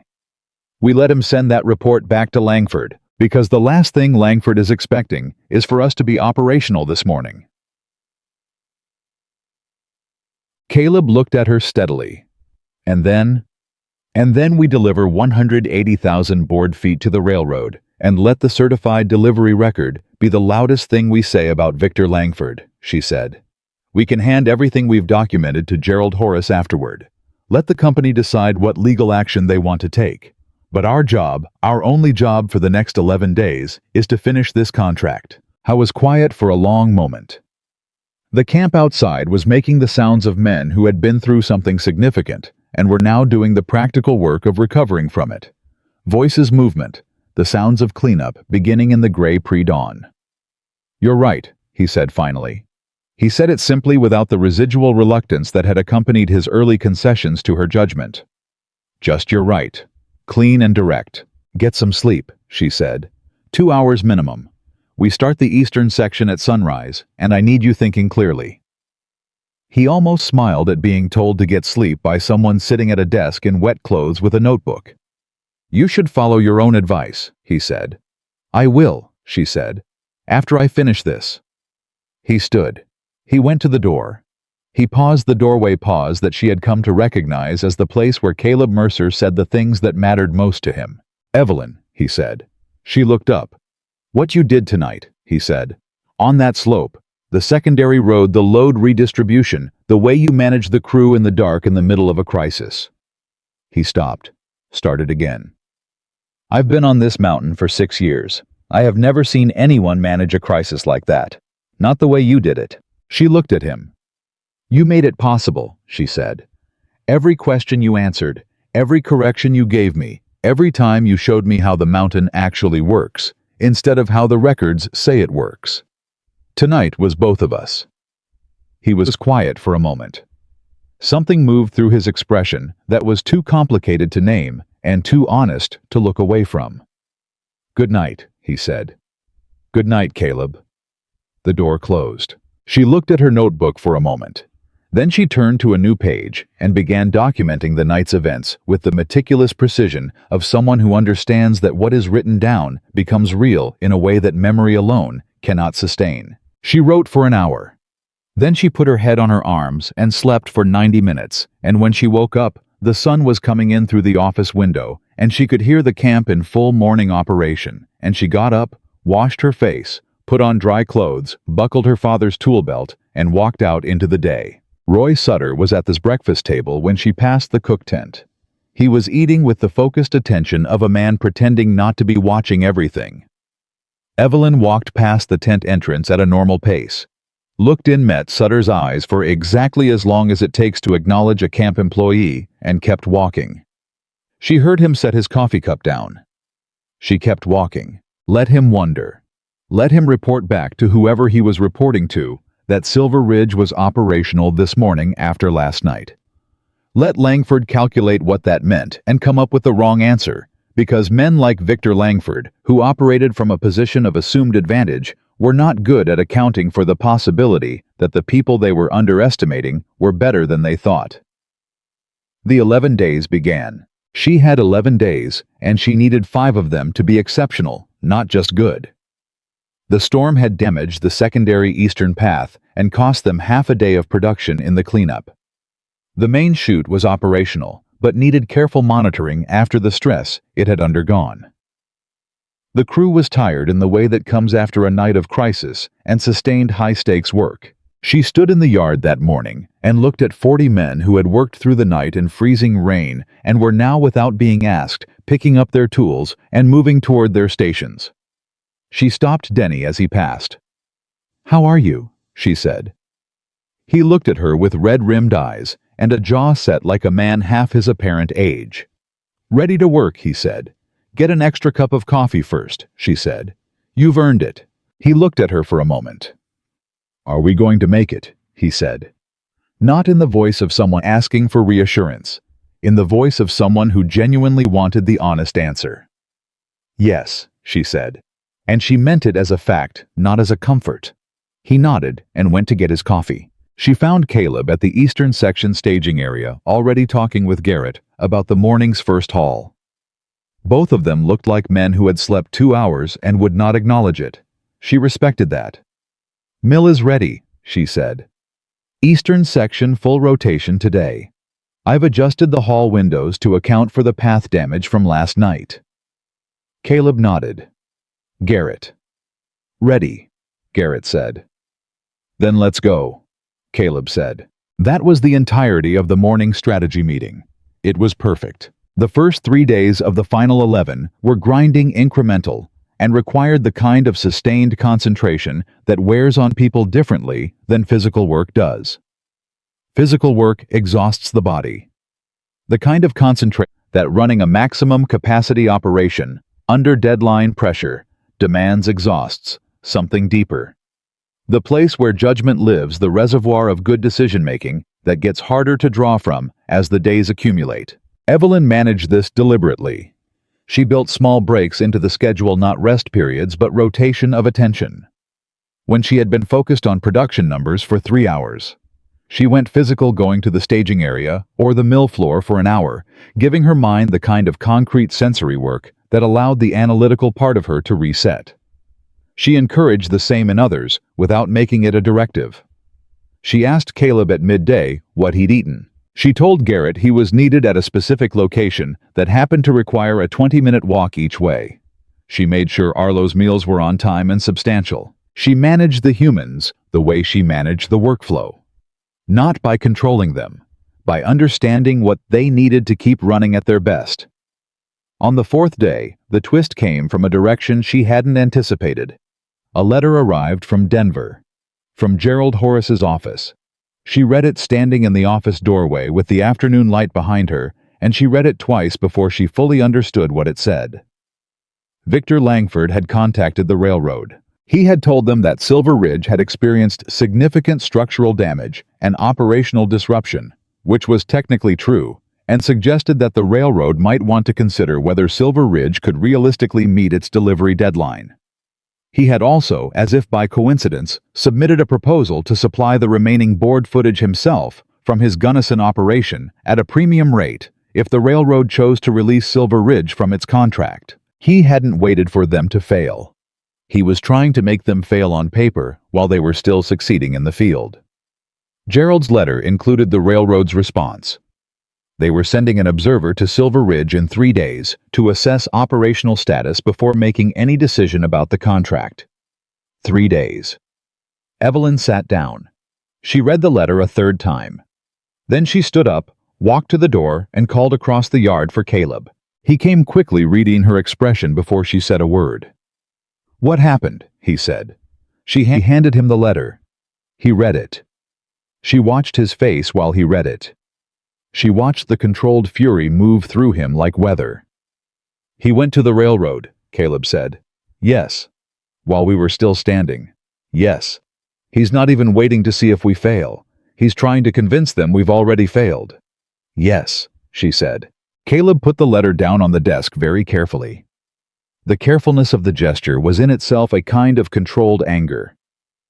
"The observer arrives in 3 days," she said. "That gives us 3 days to make sure that what they see when they arrive is an operation running at full capacity with no visible evidence of the crisis we just survived." "Is that possible?" he said. "The main chute is repaired," she said. "The eastern section is producing at full rate. The crew is tired but functional. The only thing the observer will see that might concern them is the damaged secondary path from last night, and that's on the non-critical section." She paused. "Yes, it's possible. What do we need to do?" She had already made the list in her head. The damaged chute debris needs to be fully cleared and the area made to look stable rather than recently crisis managed. The production logs need to be completely current and organized so the observer can see the output trend clearly. And I need to speak with every crew leader before the observer arrives so everyone understands how to answer questions about operational status. "Not to lie," Caleb said immediately. "Never," she said with equal immediacy. "The truth accurately framed. Yes, we experienced structural damage. Yes, we repaired it. Yes, production continued. The trend line in the logs speaks for itself." Caleb looked at her for a moment. "And if the observer decides to release us from the contract anyway, then we've done everything we could do," she said. "But Caleb, I don't think they will. The railroad needs this timber. Langford is offering them a premium rate for something we're already contracted to deliver at a fixed price. If we can show them we're going to deliver, they have every financial reason to let us finish." He looked at her steadily. "You've been thinking about this since the letter arrived." "I've been thinking about it since I read the first page," she said. Something that was almost a laugh moved through him. Not humor exactly, more like the recognition of something consistent. "All right," he said. "What do you need from me?" "I need you to talk to Sutter," she said. He went very still. "I thought we decided. I need you to talk to him today," she said. "Not tonight in the dark. In the middle of the workday in the open where everyone can see you having a calm conversation with him. Because if he's going to send a report to Langford before the observer arrives, I want that report to say that Silver Ridge's foreman personally came and spoke with him in broad daylight without any sign of alarm. That is the most unsettling thing you can possibly communicate to a man who was expecting to have destroyed this operation by now." Caleb looked at her for a long moment. Then he did something she had not heard from him before. He laughed. Actually laughed, short and genuine, the laugh of a man who has just had a genuinely good tactic explained to him. "You want to confuse him," he said. "I want Langford confused," she said. "Sutter is just the messenger." Caleb picked up his hat from the desk. "I'll go find him right now," he said. And then at the door, "What should I talk to him about?" "Ask him how the supply routes have been treating him," she said. "Ask him if there's anything the camp can do to make the work better." He gave her a look that was simultaneously impressed and slightly appalled. "That's cold heart." 11 days, she said. He went. She turned back to the production logs and kept working. The conversation between Caleb and Sutter lasted 8 minutes, which Evelyn knew because she timed it from the office window without appearing to watch. Caleb found Sutter near the equipment barn and spoke with him in the easy, direct manner of a camp foreman checking in on a relatively new employee. She could not hear the words, but she could see Sutter's body language, and what she saw was a man who had arrived at the conversation expecting one thing and received something completely different and did not know how to process it. When Caleb walked back across the yard toward the office, his expression was composed. "He's nervous," Caleb said when he came in. Good, she said. He couldn't hold eye contact. Even better. He's going to run, Caleb said. Maybe not today, but soon, before the observer arrives. She had considered this. If he runs, he takes the problem with him, she said. And we have the documentation regardless. Let him go. Caleb sat down. And if Langford sends someone else, we have 7 days after the observer arrives to make our delivery, she said. 7 days during which the entire focus of this operation will be on the mill and the eastern section. There's nothing left to sabotage that would matter. He was quiet for a moment. You've thought about all of this. I think about all of it, she said. All the time. I can't stop. He looked at her. There was something in his expression that was different from all the previous different things she had seen in his face over the past 2 months. Softer, maybe. More direct in a way that had nothing to do with the operation. Does that ever stop, he said. The thinking. When I sleep, she said. Sometimes. When's the last time you slept properly? She thought about it honestly. I don't remember. Hart, he said. I know, she said. After the delivery. He nodded. He seemed to accept this because he was also a person who would say after the delivery and mean it.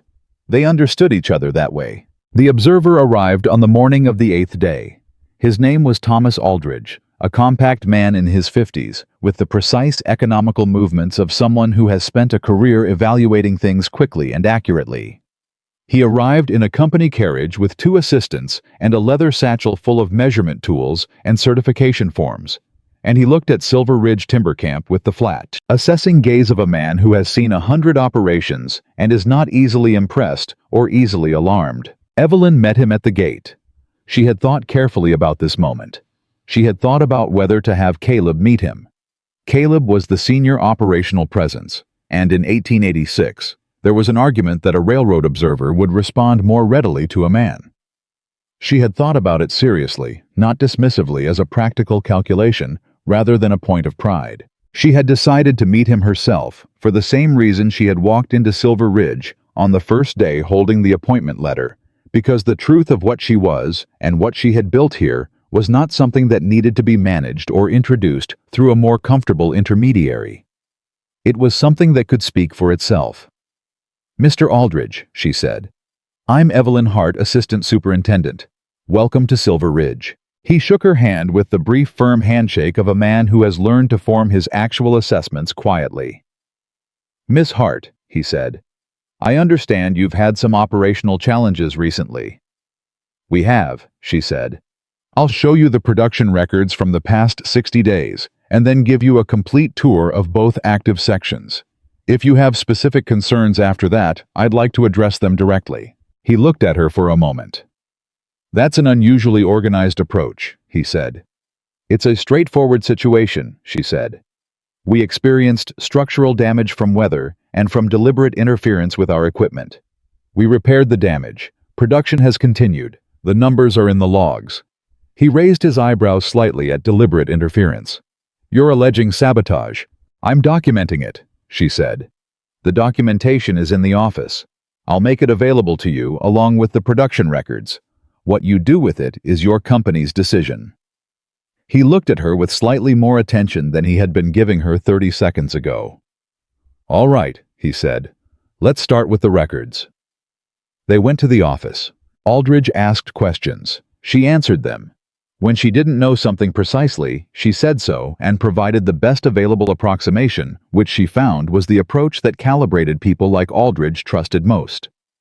When Caleb could answer more specifically from his operational knowledge, she deferred to him without preamble or performance, which was simply how they worked together. At one point, Aldridge looked between them and said, "How long have you two been managing this operation jointly?"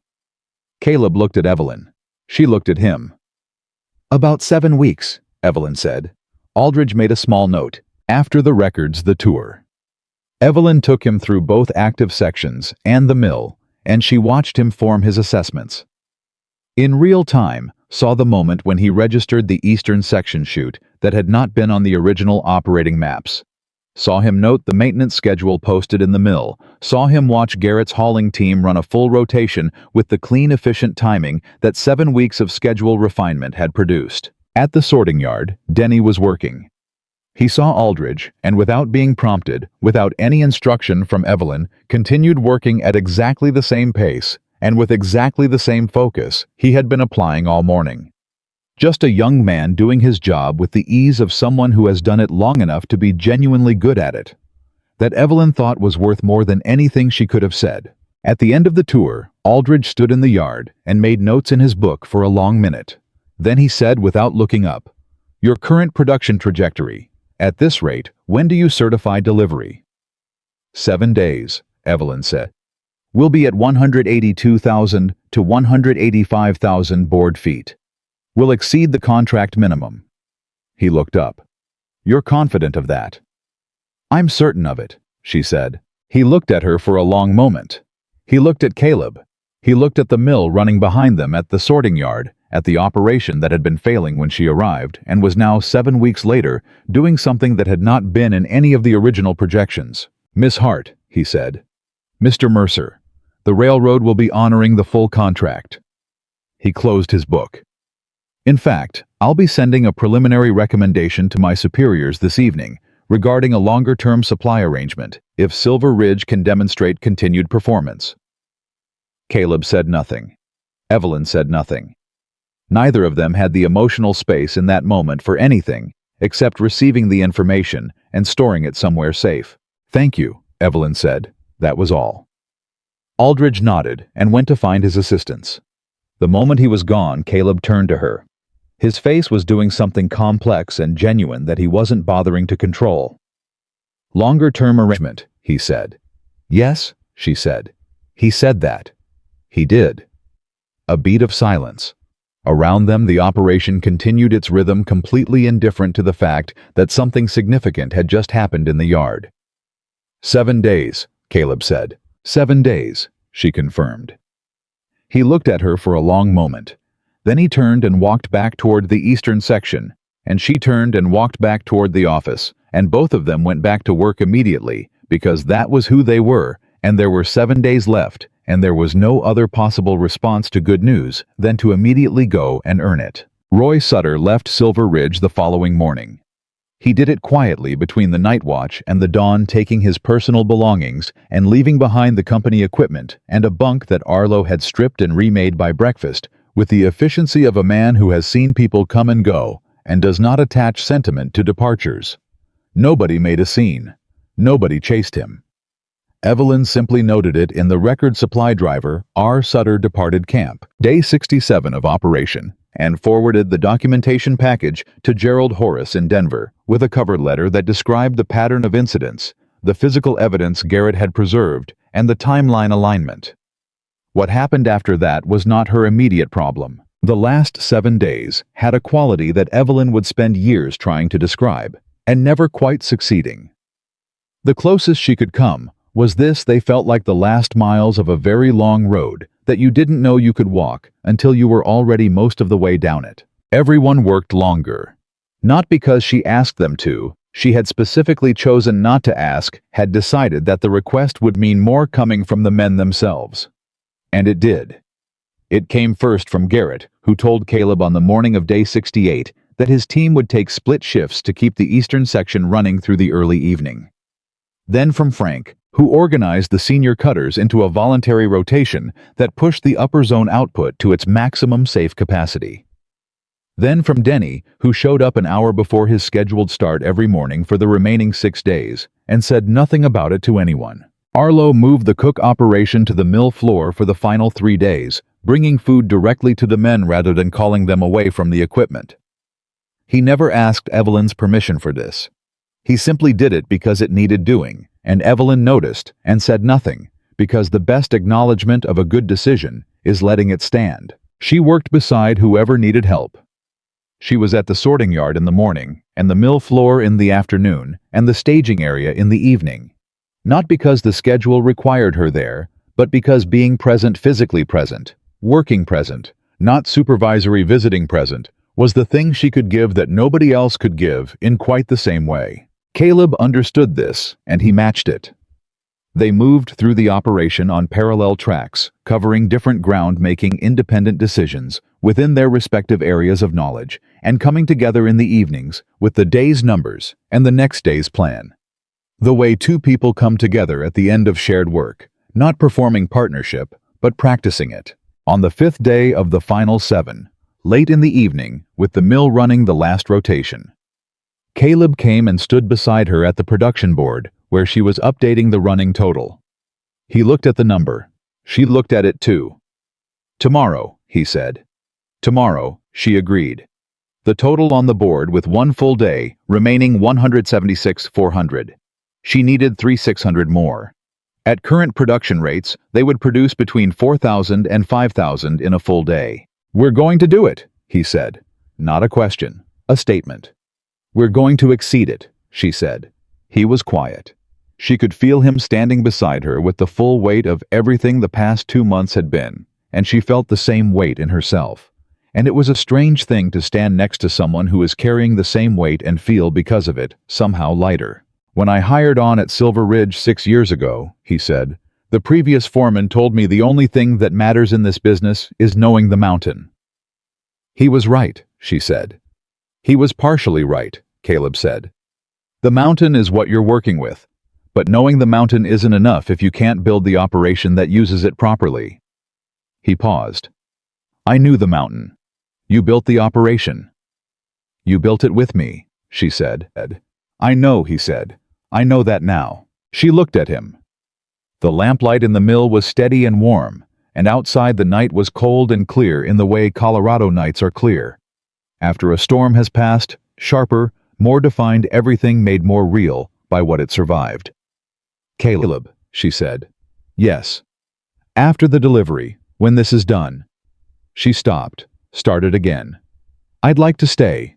It was the most direct personal statement she had made to him in 2 months, and it was wrapped in professional language, and they both understood exactly what it meant, and exactly what it was: an offering and a question and a declaration of the kind of belonging that cannot be argued into existence, but can only be built one decision at a time over the course of doing something real together.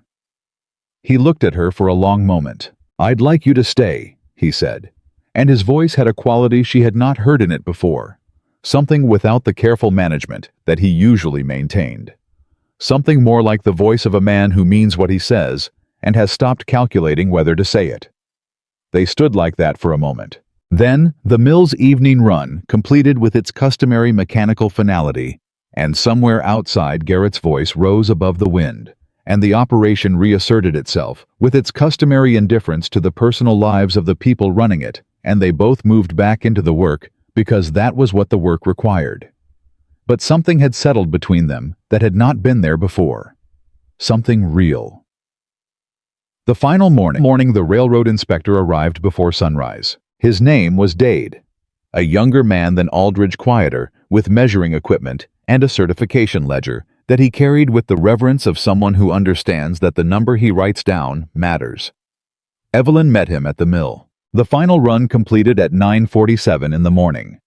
Dade counted and measured and checked and cross-checked with the meticulous precision that his job required, and the operation stood around him and waited with the collective held breath of 40 people who have spent 2 months earning a number. Dade wrote in his ledger. He turned it so Evelyn could read it. She read it. Then she looked up at Caleb, who was standing across the mill floor, and she said nothing. She simply turned the ledger so he could see it from where he stood. He read it.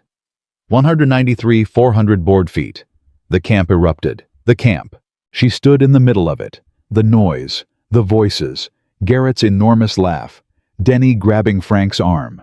Arlo appearing from somewhere with what appeared to be a bottle that nobody had known he had. And she felt the noise move around her and through her, and she let it, because the sound of 40 people who have done something they didn't know they could do is one of the best sounds in the world, and it deserves to be felt fully. Caleb crossed the mill floor toward her through the noise and the celebration. He stopped in front of her. 193,400, he said. "Yes," she said. "We needed 180,000. "Yes." He looked at her with an expression that was open in the way his face almost never was, unguarded, unmanaged, fully present. How, he said. Not how as in the operational question. How as in the larger question.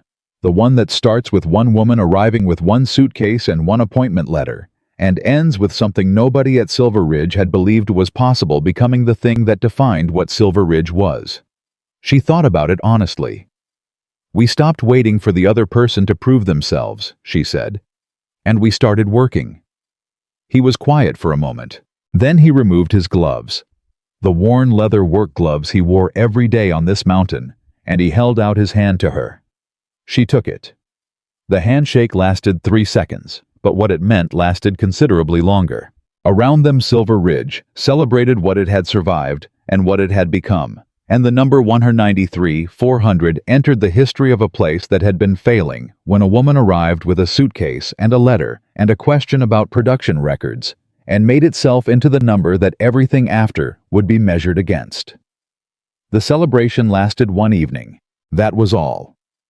Evelyn allowed herself, and all she needed, because the morning after a delivery is not a resting morning. It is the morning when the decisions made in the aftermath of success determine whether the success means anything permanent or simply marks a high point before the slide back to what things used to be. She was in the office before sunrise the way she had been every morning for 2 months. The production board still had 193-400 written on it in her handwriting. She looked at it for a moment, the way you look at something you worked so hard for that seeing it completed still feels slightly unreal. Then she turned to the blank page in her notebook and started writing what came next. Caleb found her there at 6 in the morning with 2 cups of coffee, which he set on the desk without ceremony, and sat down across from her, the way he had sat across from her dozens of times, and she understood that this was the thing she wanted most about whatever came after the contract. Not the expanded operation, or the longer-term railroad agreement, or the recognition from Gerald Horace that would arrive in a letter within the week. What she wanted most was this. The work and the person across the desk. You're already planning, he said. I never stopped, she said. He picked up his coffee. What are we building? She looked at him. We. He said it without hesitation, without the careful framing of a man measuring his own authority. Just we. The simplest word in the English language and the hardest one to earn. The railroad wants a 12-month agreement, she said. Aldridge's preliminary recommendation came through with the delivery certification. Gerald will confirm the formal offer within 2 weeks. She turned the notebook so he could see the first page of what she'd been writing. To meet that volume, we need to open the northern section before spring. We need 4 additional hauling horses, 2 new wagons, and a second saw carriage for the mill. Caleb studied the page. He didn't speak for a full minute. She had learned that his silences were not the silences of a man without an opinion. They were the silences of a man who was fully inhabiting the idea before he responded to it. The northern section has rockier ground than the eastern, he said. I know. The haul routes will need redesigning. That's a month of surveying minimum. I started reading the northern survey maps last night, she said. He looked up from the notebook. He looked at her with the expression she had come to understand was his version of astonishment, understated, controlled, but completely present. Last night, he said. The night after we delivered 193,000 board feet. I slept 4 hours, she said. That's the most I've slept in 6 weeks. He stared at her for a moment. Then he shook his head slowly, and the almost smile she had learned to read appeared at the corner of his mouth. All right, he said. Show me the northern maps. She showed him the northern maps. They worked through breakfast without noticing, and Arlo brought food to the office without being asked. He had been doing this for weeks now, had absorbed the rhythms of the 2 people running this operation, the way a good cook absorbs the rhythms of anyone he feeds consistently. And when Garrett knocked at the door at 8:30 with a question about the post-delivery equipment inspection, he found them both bent over a map on the desk with coffee cups pushed to the side and 3 pages of notes already generated, and he had the look of a man who is not at all surprised by what he is seeing. Inspector's done with the final verification, Garrett said. He wants signatures on the certification. Evelyn and Caleb straightened simultaneously and looked at each other, and something in that simultaneous movement made Garrett look at the ceiling briefly. We'll be right there, Evelyn said. They went and signed the certification together. Dade the inspector watched them sign with the quiet efficiency of a man who has done this many times and occasionally encounters something that makes him pay attention without quite understanding why. 193,400, Dade said, as he blotted the signatures. That's 13,400 over contract minimum. He looked up. That's unusual. We had good people, Evelyn said. Dade looked at Caleb. Caleb looked at Evelyn. We had good leadership, Caleb said, and he said it in the tone of a man making a correction rather than paying a compliment. Dade made a note of that too, which neither of them noticed until Gerald Horace mentioned it in his letter 2 weeks later, which was the letter that formally expanded Evelyn's title from assistant superintendent to co-superintendent, a title that did not exist in the company's official structure before that letter and had to be created specifically because Gerald could not find a more accurate word for what she was. But that was 2 weeks away. What was immediate was Victor Langford. The letter from Langford's company arrived 4 days after the delivery certification. It was addressed to Gerald Horace, with a copy to Silver Ridge, and it was written in the careful language of a man who has consulted a lawyer before writing anything down. It alleged that Silver Ridge had interfered with Langford's supply operations, a remarkable inversion of reality that Evelyn read 3 times to make sure she was understanding it correctly. She brought it to Caleb. He read it once and set it down. He's trying to get ahead of our documentation, he said. Yes, she said. He knows we sent Gerald the evidence package. He's trying to establish a counter-narrative before Gerald can act on it. What do? We already did it, she said. The documentation is already in Gerald's hands. The timeline is already established. Langford can write as many letters as he likes. He can't undo what the physical evidence shows, and he can't undo the certified delivery record. She paused. What he's really afraid of is the railroad seeing our delivery number alongside his proposal to take over the contract. 193,400 against a premium rate offer to supply what we've already supplied. The railroad is not going to forget that math. Caleb was quiet. She knew what he was thinking about, not the legal strategy, but the simpler, older thing. The anger at a man who had been willing to damage equipment and endanger people for the sake of a contract he hadn't won fairly. Caleb, she said. He looked at her. He didn't win, she said. That's the complete answer to Victor Langford. He tried everything he had, and he didn't win. Whatever happens legally, whatever Gerald decides to pursue Langford, already received the consequence that matters most. He doesn't have this contract. He doesn't have the 12-month agreement. He spent money and time and whatever he paid Roy Sutter, and we are still standing, and he is still in Gunnison writing letters to lawyers. She looked at him steadily. Let it be enough. He looked at her for a long moment.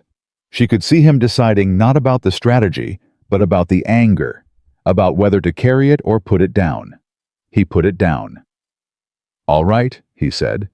Let it be enough. She nodded.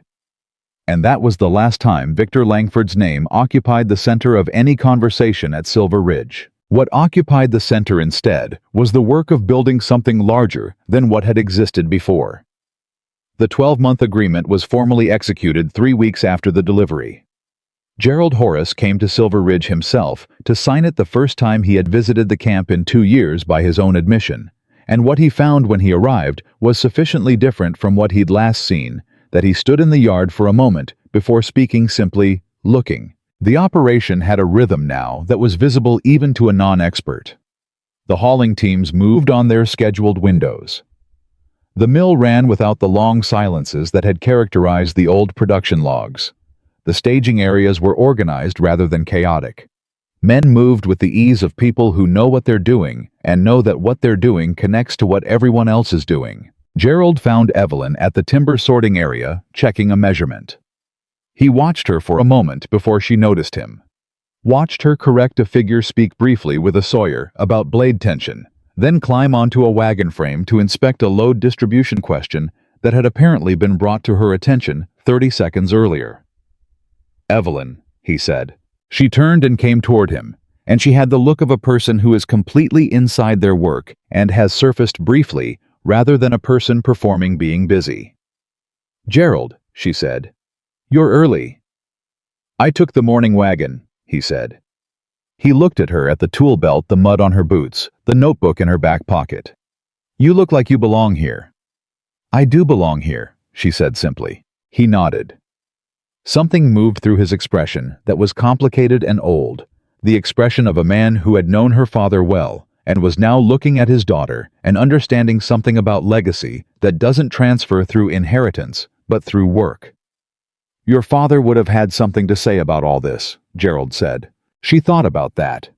About her father's hands, which had looked like Caleb's hands, looked now scarred and strong and fully inhabited by the work they did. About the carpenter tools in the suitcase she had carried up on Pete's wagon 2 months ago. About the timber chute she had rebuilt using principles her father had taught her, and the secondary road she had found in a survey map she had read on a sleepless night because she had learned from him to read everything. "He would have told me I should have fixed the chute angle on the first try," she said. Gerald laughed. It was a real laugh, surprised out of him. "Yes," he said. "He absolutely would have."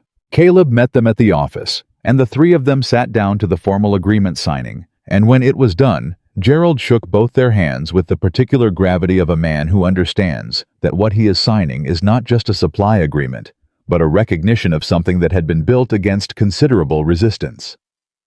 "I want to discuss the co-superintendent title," Evelyn said after the documents were signed. Gerald looked at her. "It's an unusual arrangement. It's an accurate one," she said. "Caleb runs the crews and the mountain operations. I run the production systems and the logistics. We make major decisions together. Calling me assistant superintendent suggests a hierarchy that doesn't reflect how this operation actually functions." Gerald looked at Caleb. Caleb said, "She's right." Gerald looked between them. He had the expression of a man who came to a meeting expecting to manage a situation and has arrived to find the situation already managed correctly. "Co-superintendent," he said. "All right." After Gerald left the camp, had a quality of settled momentum that Evelyn had not felt before, not the urgent momentum of a deadline, not the driven momentum of a crisis, but the deep sustaining momentum of an operation that knows what it is and knows how to keep being it. New safety protocols went into the daily schedule. Performance bonuses tied to sustainable production rather than reckless speed. Equipment inspection checklists that Evelyn had designed, and that Garrett now ran with the ownership of someone who understands why they matter.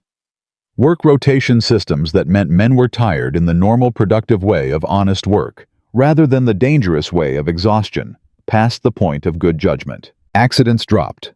Not to zero, this was a timber operation on a Colorado mountain, and the mountain had its own opinions about safety, but to a frequency that the old logs had never achieved. Evelyn kept a separate record of it, not because she needed to prove anything to anyone, but because she believed that what gets measured gets protected, and the safety of the people on this mountain was the thing she was most interested in protecting. Denny stayed. He stayed the full winter, which he had never done at any previous camp, and in the spring, he became Garrett's second hauling team lead, a promotion that was quiet and practical and suited him exactly. He mentioned to Evelyn once in the offhand way, he mentioned things that actually mattered to him. "I kept thinking I'd find somewhere better.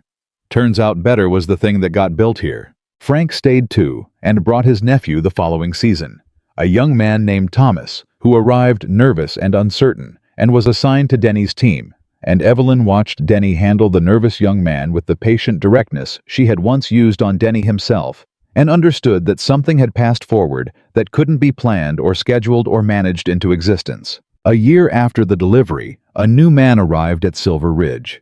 He came on the morning supply wagon younger than Evelyn had been when she'd arrived, clutching a letter of introduction and looking at the camp with the wide-eyed uncertainty of someone who doesn't quite know yet what they've gotten themselves into. Howe was standing in the yard when Evelyn came through on her morning round.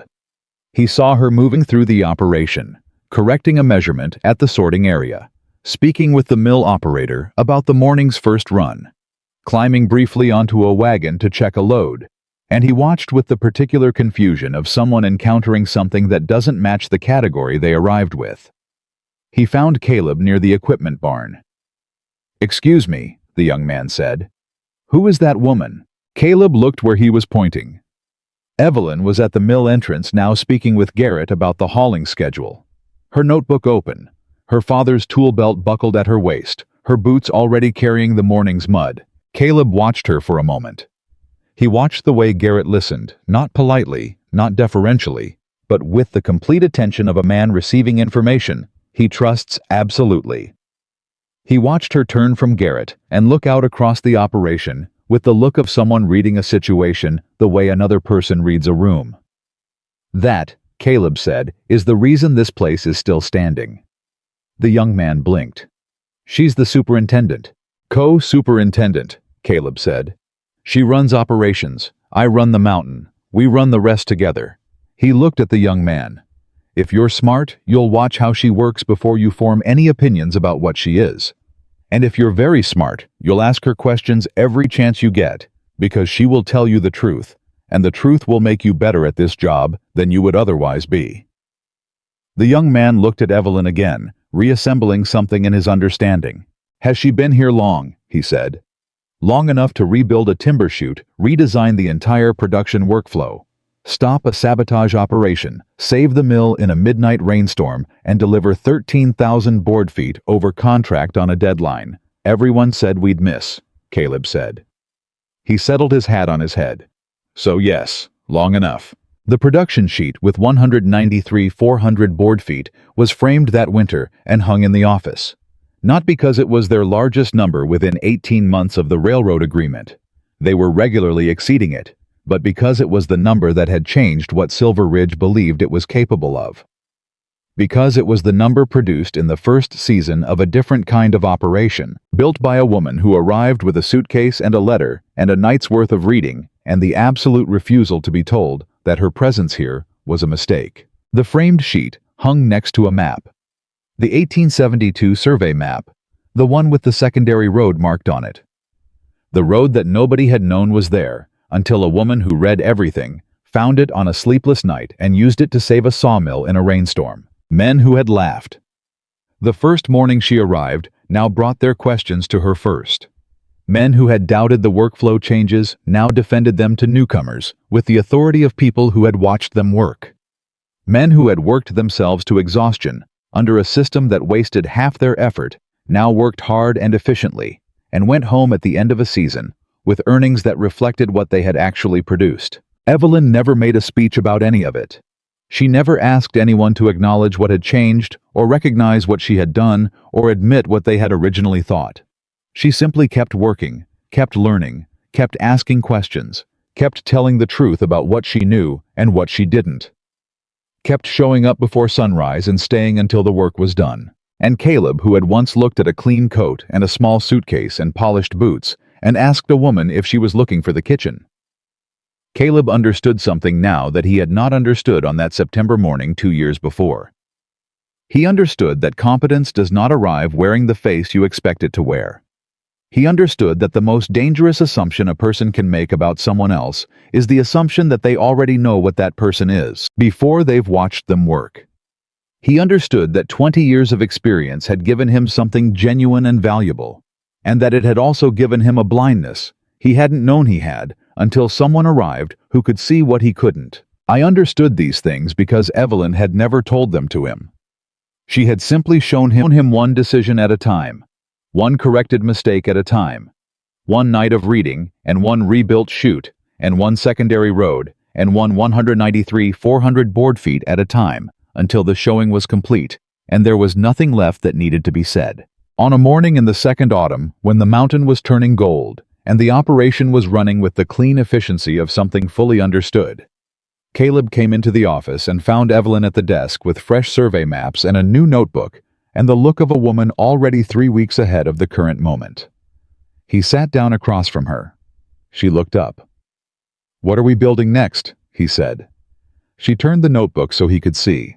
He read. I was quiet for a moment. Then he reached for the pen on the desk and began making notes in the margin corrections additions.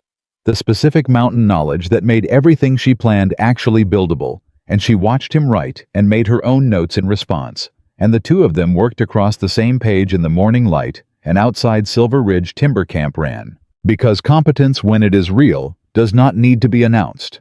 It does not need to be defended or explained or justified or proven to people who have already decided what they think. It simply needs to keep working.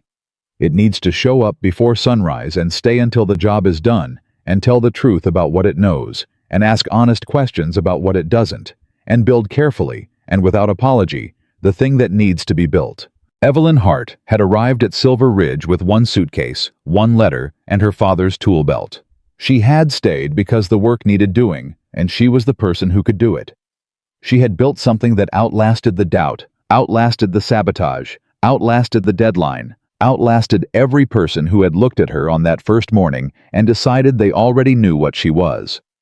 The foreman had doubted her skills. Then she took the job, and when it was finished, the people who had once wondered whether she belonged there could no longer imagine the place without her.